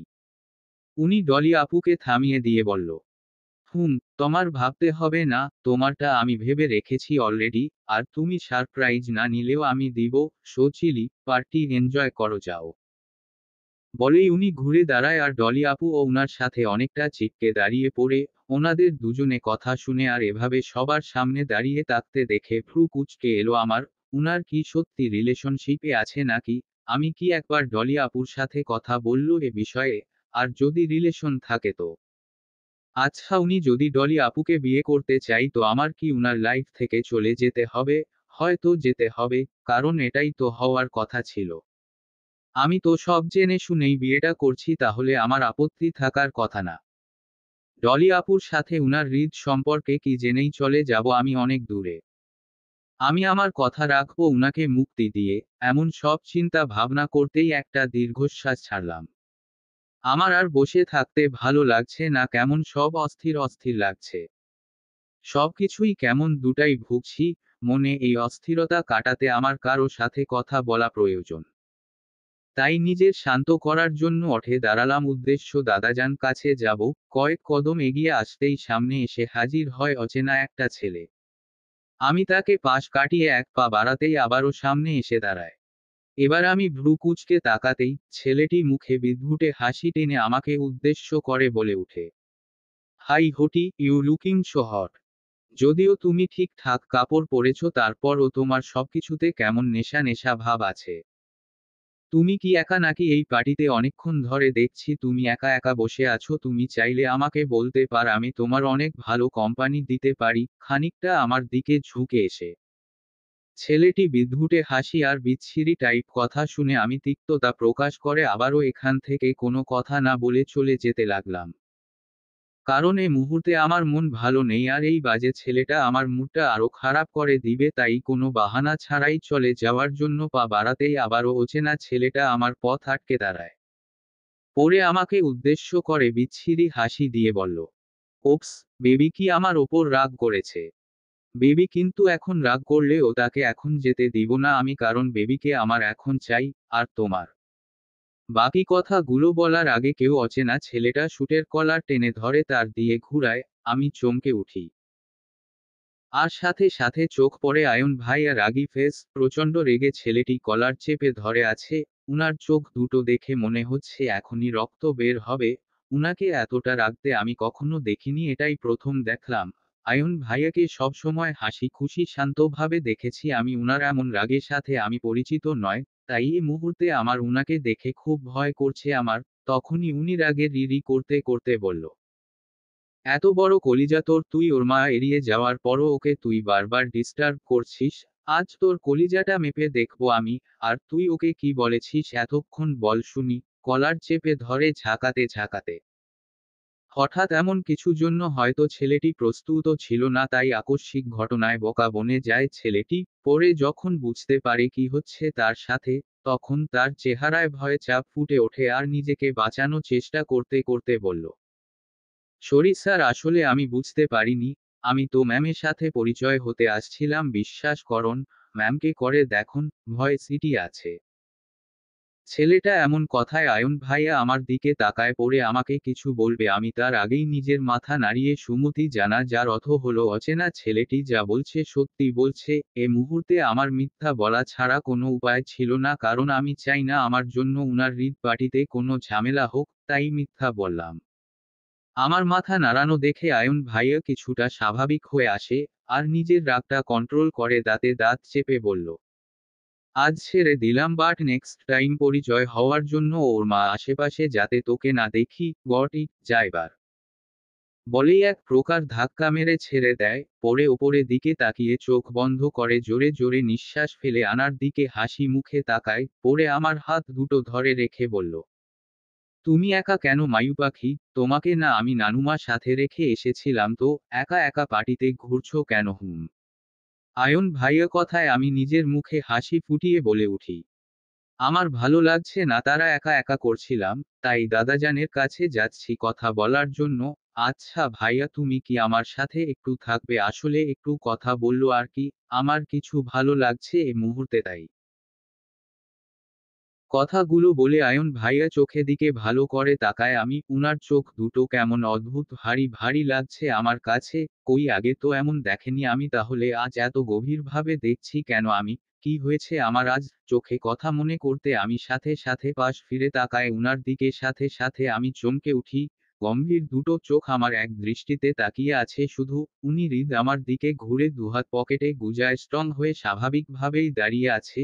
কিন্তু উনাকে দেখে যতটা স্বাভাবিক মনে হচ্ছে তার চোখ দেখে মোটেও স্বাভাবিক লাগছে না, কারণ উনার চোখ দুটো অসম্ভব লাল হয়ে, এতটা লাল হয়ে চোখ উনার তখন হয় যখন উনি কিছু ভয়ানক করে তখন।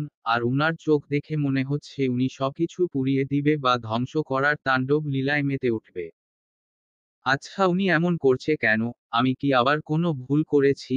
আমার এমন সব চিন্তা ভাবনায় মাঝে আবারও আয়ন ভাইয়া ডাকে, তার দিকে ফিরে তাকায় আমি চুপ করে আছি। পরে আয়ন ভাইয়া আমাকে উদ্দেশ্য করে বলে উঠে, মায়ু পাখি, সত্যি করে বলতো ওই ছেলেটা যা বলেছে সব কি সত্যি ছিল না মিথ্যা? কারণ আমার কেন জানি ছেলেটি কথা বিশ্বাস হয়নি, তাই তুমি বলো সত্যিটা কি?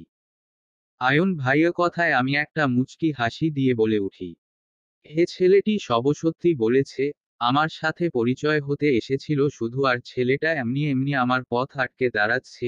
তোমার এই রকম বাকি কথাগুলো বলার সুযোগ হয়ে ওঠেনি আমার। কেউ আমাকে হেঁচকা টানে তার দিকে ঘুরিয়ে প্রচণ্ড জোর একটা চড় বসে দেয়। চড়টা এত জোরে ছিল যে মুহূর্তেই আমার মাথা ঝিম ধরে যায়।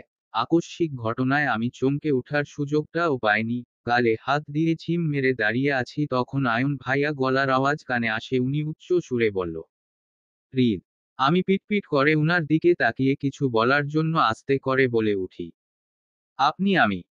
বাকি কথাগুলো পেটেই রইল, মুখে আর আসতে পারল না। তার আগে আরো একটা পড়ল অন্য গালে। এবার আমার ঝিম ধরাটা দুগুণ হলো।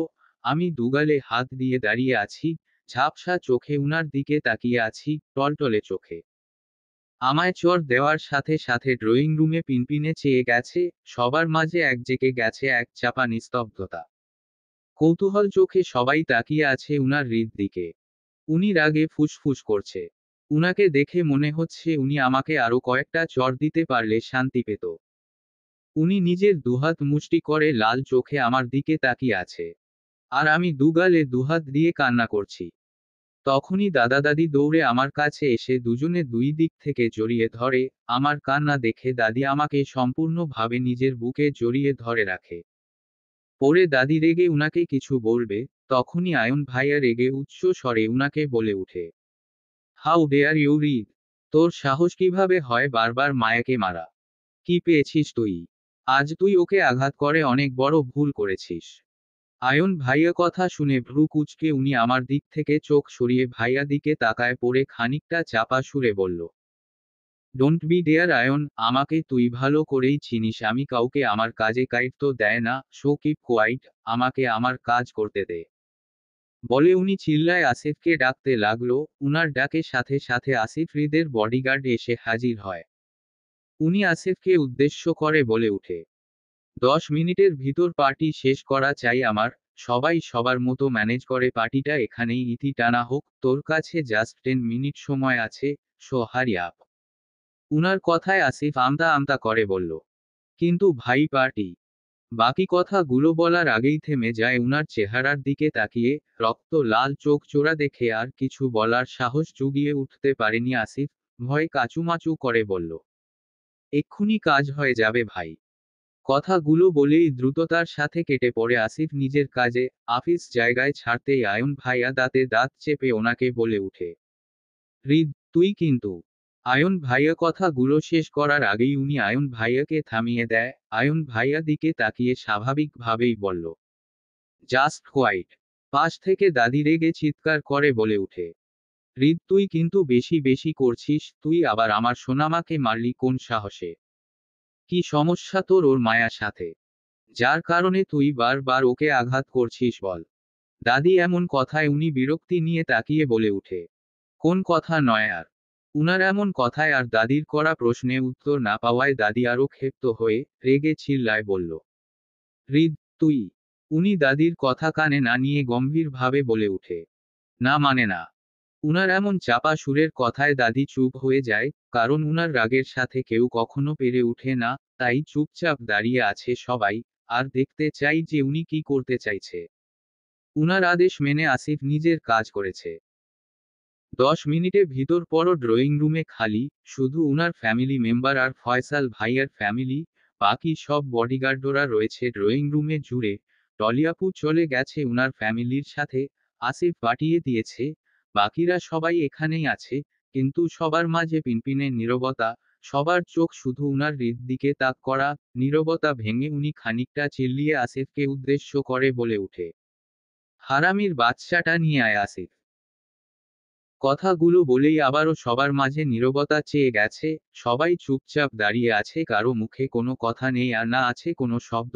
যা আছে সবার মাঝে তা হলো কৌতূহল আর একঝাঁক প্রশ্নে ঝুলি। অল্প কিছুক্ষণের মধ্যে আসিফ সেই নীরবতা ইতি টেনে উনার সামনে হাজির হয় একটা ছেলেকে নিয়ে। আমি তখনও দাদির বুকে মুখ গজিয়ে কান্না করে চলছিলাম।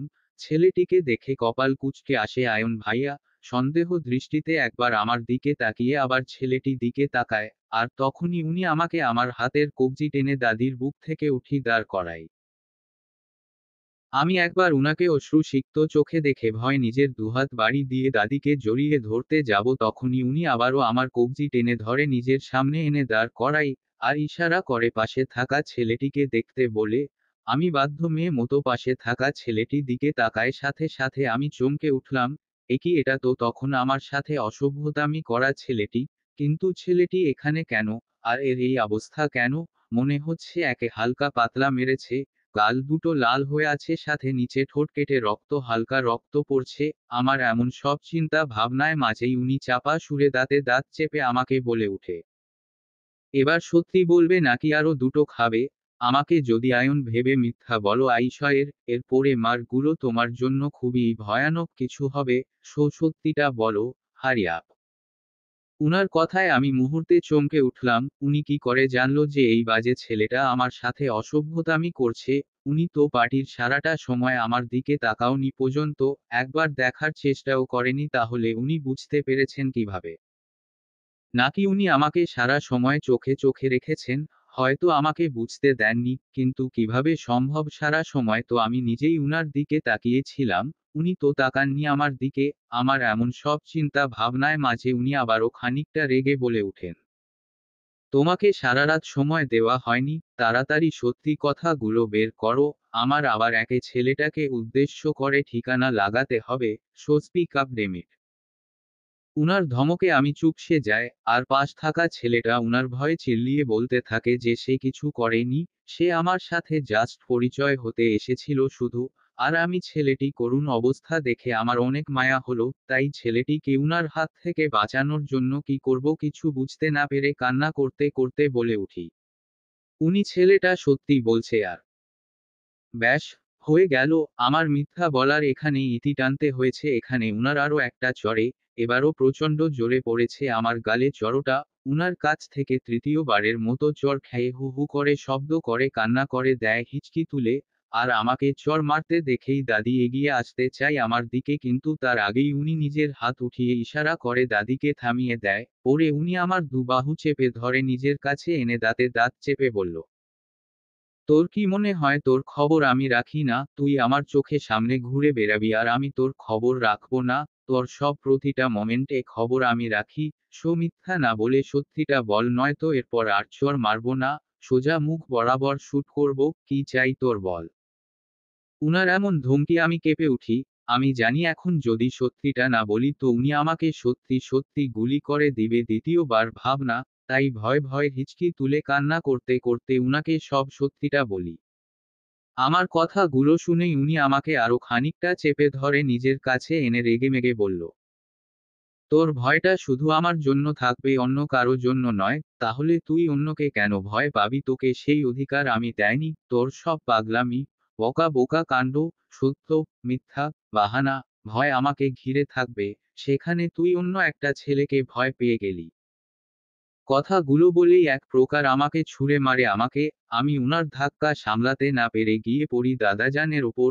সাথে সাথে দাদাজান আমাকে দুহাতে জড়িয়ে ধরে মাথায় হাত বুলিয়ে দিতে দিতে ওনাকে উদ্দেশ্য করে বলল, হৃদ ছেলেটাকে তাড়াতাড়ি ঠিকানায় লাগা, একে আমার সহ্য হচ্ছে না। দাঁত চেপে দাদাজানের কথায় আমি চমকে উঠি, কারণ আমি কখনো দাদাজানকে এই টাইপের কথা বলতে শুনিনি। আমি চমকে উঠলেও এই মুহূর্তে কারো সাথে কথা বলতে ইচ্ছে করছে না, তাই চুপ করে রইলাম। তখন দাদি পাশ থেকে আমার কাছে এসে আমাকে দাদাজানের বুক থেকে নিজের বুকে নিয়ে আসে। আমিও দাদিকে দুহাতে জড়িয়ে ধরে কান্না করতে লাগি হিচকি তুলে। তখনই উনি গলার আওয়াজ শোনা যায়। উনি রাগে রি রি করতে করতে আসিফকে বলল, আসিফ, একে গুডাউন ঘরে নিয়ে যা তো নটি বয়কে, ওর জ্বালা মিটাবো আমি নিজের হাতে আজকে। ভুল জায়গায় ভুল মানুষকে দেখার উপহার তো পেতেই হবে। সোজা একে নিয়ে যা, আমি আসছি। কথাগুলো বলেই আবারও উনি সবাইকে উদ্দেশ্য করে বলে উঠে, আশা করি সবাই সবার উত্তর পেয়ে গেছো। এখন কেউ কোনো প্রশ্ন না করে যার যার রুমে যাও। আর আয়ন, তুইও নিশ্চয়ই তোর প্রশ্নের উত্তর পেয়ে গেছিস। আর তুই ভালো করেই জানিস আমি অকারণে কিছু করি না, কারণ ছাড়া। তাই এখন সবাই নিজ নিজ কাজে যেতে পারো। বলেই উনি কাউকে কিছু না বলে বাসার থেকে বের হয়ে যায়। পরে একে একে সবাই যার যার রুমে চলে যায়। ফয়সাল ভাইয়ারা আজকে রাত এখানেই থাকবে, তাই ফুপা ফুপি উনাদের নিচে রুম দেখিয়ে দেয়। সবাই চলে যাওয়ার পরে আয়ন ভাইয়া আমার দিকে করুণ ভাবে তাকিয়েছিল। পরে দাদাজানের সাথে বাসা থেকে বেরিয়ে যায় উনার উদ্দেশ্য।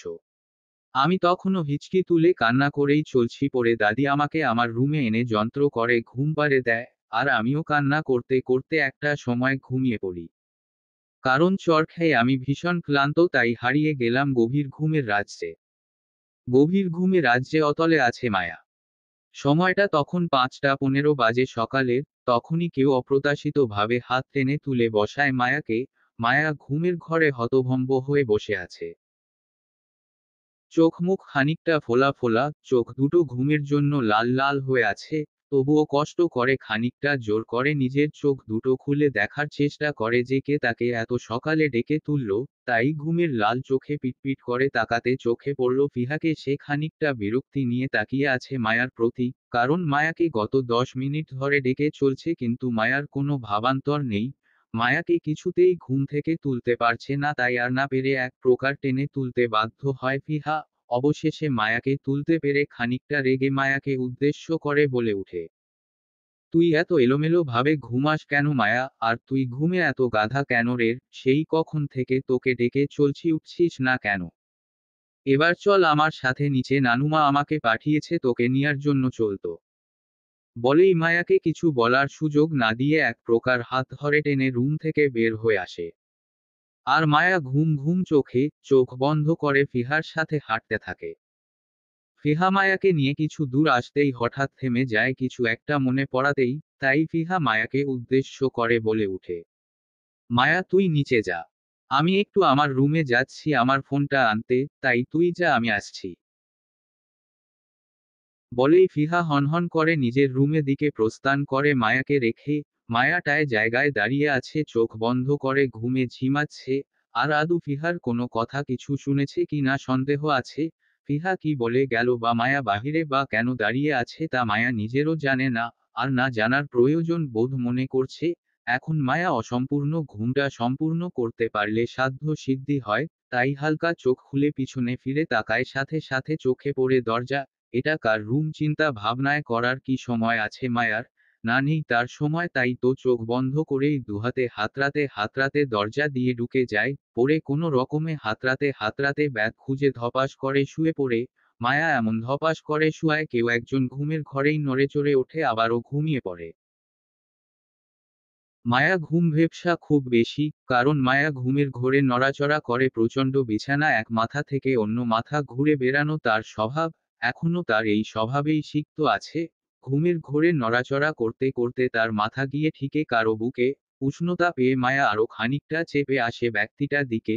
ব্যক্তিটি মায়ার দিকে কাত হয়ে শুয়ায় মায়া নাক মুখ বারবার তার বুকের সাথে ঘষা খাচ্ছে। ব্যক্তিটি হালকা নড়তেই মায়া তাকে ঝাপটে ধরে। মায়ার এক হাত ব্যক্তিটি পেটে ওপর দিয়ে গিয়ে পিঠে টিকেছে। আর মায়ার এক পা তার পায়ে ওপর তুলে দিয়েছে। মায়ার মুখ ব্যক্তিটি উন্মুক্ত বুকে। মায়া নাক ঠোঁট চেপে ধরে আছে ব্যক্তিটি বুকে। মনে হচ্ছে মায়া আজ ব্যক্তিটি বুকের ভেতর ঢুকেই দাম নিবে তার আগে নয়। মায়া ঘুম ভ্যাপসা খুব বেশি, কারণ মায়া ঘুমের ঘোরে নড়াচড়া করে প্রচণ্ড বিছানা এক মাথা থেকে অন্য মাথা ঘুরে বেড়ানো তার স্বভাব। এখনো তার এই স্বভাবেই সিক্ত আছে। ঘুমের ঘোরে নড়াচড়া করতে করতে তার মাথা গিয়ে ঠিকে কারো বুকে। উষ্ণতা পেয়ে মায়া আরো খানিকটা চেপে আসে ব্যক্তিটার দিকে। ব্যক্তিটি মায়ার দিকে কাত হয়ে শুয়ায় মায়া নাক মুখ বারবার তার বুকের সাথে ঘষা খাচ্ছে।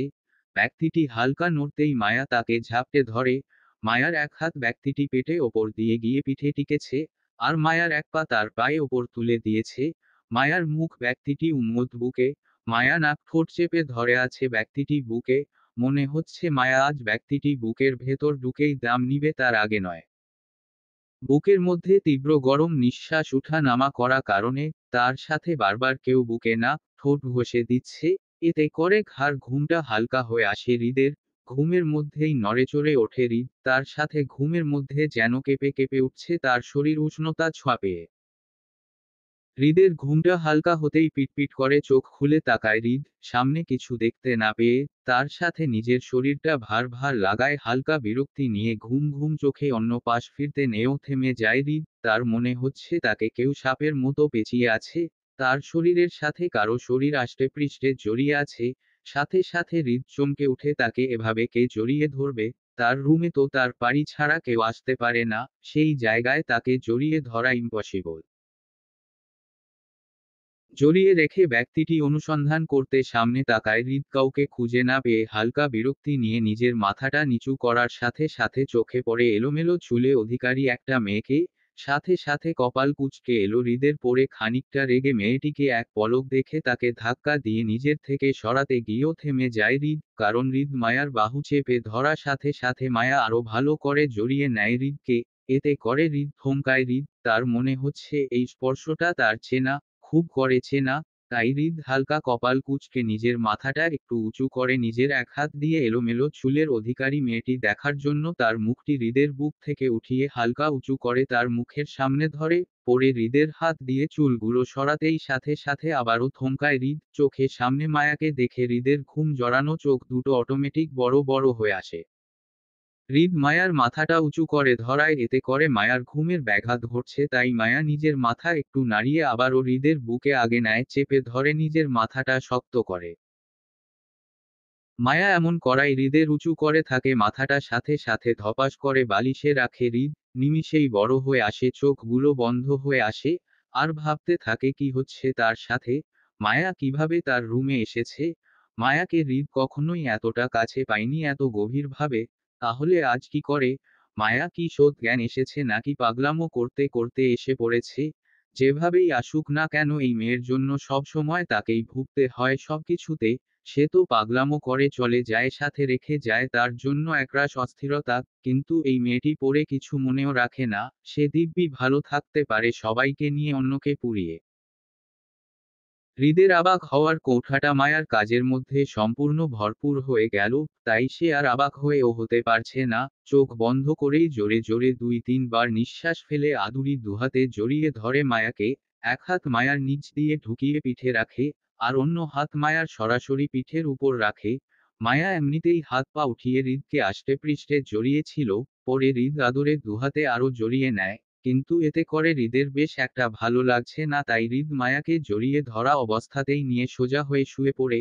হৃদের এক হাত মায়ার মাথা আর অন্য হাত মায়ার পিঠে ওপর। মায়া হৃদের বুকে মাথা দিয়ে ঘুমাচ্ছে, তার দুই পা হৃদের শরীরের দুদিকে দিয়া, আর দুহাত হৃদের দুহাতের নিচে দেওয়া।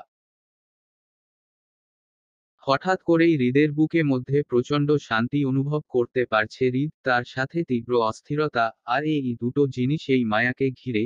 শান্তিটা বুঝতে পারছে না, আর অস্থিরতাটা কাটাতে পারছে না হৃদ। তীব্র থেকে তীব্র হচ্ছে দুটোই।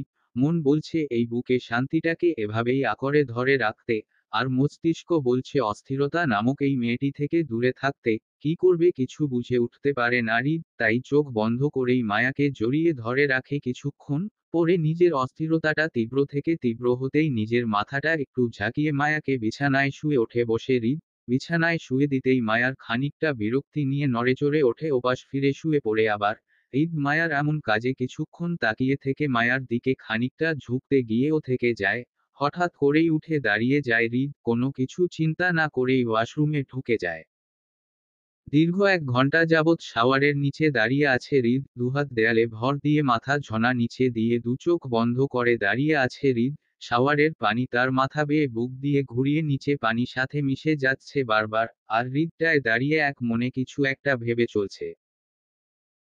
হৃদ মায়াকে ভালোবাসে না, তবে তার জন্য অনেক বেশি অস্থিরতার কাজ করে মনে। এই অস্থিরতাটাকে হৃদ ভালোবাসা বলতে পারছে না। যদি এটা ভালোবাসা হতো তাহলে সে মায়াকে নিজের করে নিত অনেক আগেই। মায়াকে কাছে পাবার জন্য মনে কোনো দিন তীব্র আশা জাগেনি, তাই সে এই অস্থিরতাটা ভালোবাসার নাম দিতে পারছে না। কিন্তু মায়ার থেকে দূরেও থাকতে পারে না, কোনো কিছু মূল্যেই হোক মায়াকে তার চোখে সামনে চাইই চাই। তাই তো সবসময় দূরে থেকেও মায়ার খুব কাছে ছিল, যেটা মায়া নিজেও জানে না। হৃদ মায়াকে না দূরে সরিয়ে রাখতে পারছে না কাছে টেনে নিতে পারছে, কেমন এক দুটানা ফিলিংসে পিষে যাচ্ছে দিন বা দিন। তবে এত কিছুর মাঝেও মায়াকে কোনো কালেই কারো সাথে ভাগ করতে চাই না হৃদ কোনো কিছুতেই। আর করে বা করবে? মায়া তো তার বউ, তার বাচ্চা বউ। সে তার বউকে ভালো না বাসুক তবুও তার কাছেই থাকবে। আপোষে না থাকলে বন্দিনী করে রাখবে সারা জীবন, তবু তার বাচ্চা বউ তার কাছেই থাকবে। সত্যি বলতে হৃদের ভালোবাসাটাও চাই না। যেটা যেভাবে আছে মায়া তার কাছে যেভাবেই থাকলে ক্ষতি কি, থাকুন না এভাবেই। হৃদের এমন সব চিন্তা ভাবনায় মাঝে কেউ একজন হুট করেই ওয়াশরুমে ভিতর ডুবে যায় আর দরজা লক করে দেয়। আকস্মিক ঘটনায় হৃদ চমকে উঠে পাশে থাকাতেই চোখে পড়ে মায়ার ঘুম জড়ানো চেহারাটা। মায়া ঘুমে ডুলতে ডুলতে বাথরুমে আয়নার সামনে দাঁড়িয়ে পড়ে আর ঘুম ঘুম চোখে হাত বাড়িয়ে হৃদের ব্রাশ করা ব্রাশটা হাতে নিয়ে পেস্ট লাগিয়ে সুন্দর করে নিজের দাঁত ব্রাশ করতে লাগে। হৃদ মায়ার কাণ্ড দেখে অবাক না হয়ে আস্তে করে বাম হাত দিয়ে শাওয়ারটা অফ করে দেয়। কারণ বিগত 8 মাস ধরে মায়ার অদ্ভুত অদ্ভুত কাণ্ডে হৃদ অবস্তু।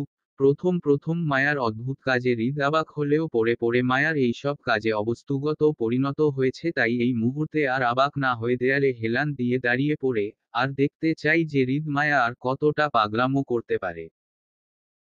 মায়া 10 মিনিট মতো নিজের দাঁত ব্রাশ করে, হাতে থাকা হৃদের ব্রাশটা সুন্দর করে ধুয়ে জায়গায় রেখে, কুলি করে হাত দিয়ে চোখে মুখে পানি ছিটা দিতে চোখ খুলে তাকায় আয়নার দিকে।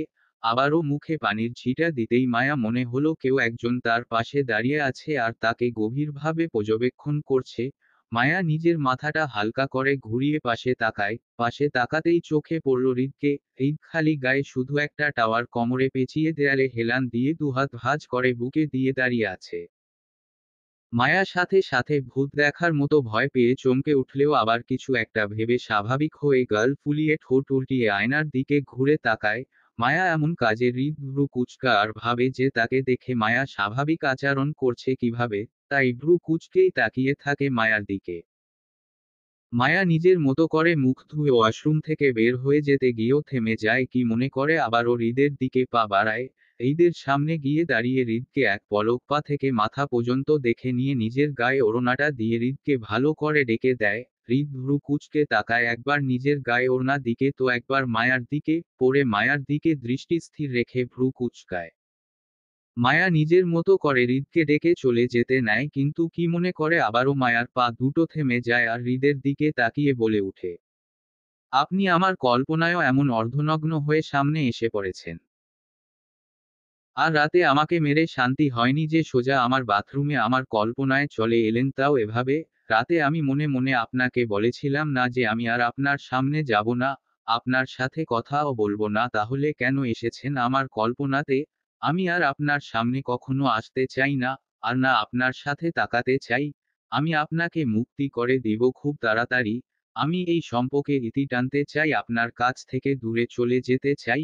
এতটা দূরে যেতে চাই যে আপনি চাইলেও আমার কাছে পৌঁছাতে না পারেন। একটা কাজ করলে কি হয়? আমি তো মরতে পারি, তাই না?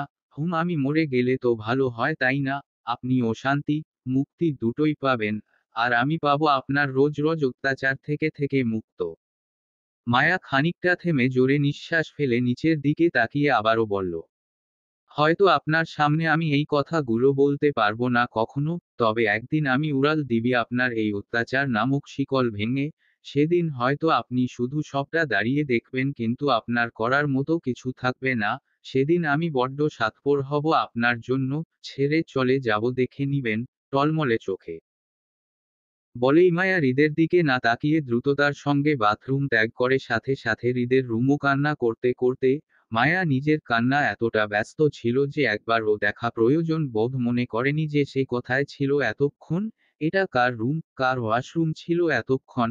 যদি একবার দেখতো তাহলে হয়তো কল্পনা ভেবে মনে কথাগুলো প্রকাশ করতে পারতো না কখনো।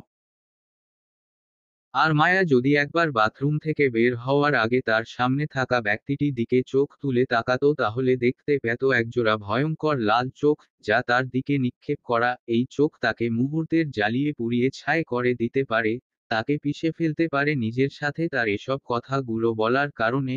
কিন্তু আফসোস, কিছুই দেখার আগে চলে যায় মায়া। হয়তো আজ মায়ার কপাল ভালো, তাই দ্রুততার সাথে বের হয়ে নিজের প্রাণটা বাঁচিয়ে নিয়েছে। নয়তো আজ তাকে পুড়তে হতো হৃদের দহনে আগুনে। যে আগুন মায়া নিজের লাগিয়েছে হৃদের মনে, সেই আগুনে দহনে হৃদ মায়াকেও পুরাতো শক্তভাবে। তবে এই আগুন থেকে মায়া চলে গিয়েও নিজেকে বাঁচাতে পারবে কোনোভাবেই। হৃদ তার দহনের আগুনে পুড়াবেই। মায়া সেটাকে যেভাবেই নেক না কেন, এতে হৃদের কিছু যায় আসে না। চলবে। গল্প, দেওয়ানা, আমার ভালোবাসা। লেখিকা রিক্তা ইসলাম মায়া। চতুর্থ পর্ব।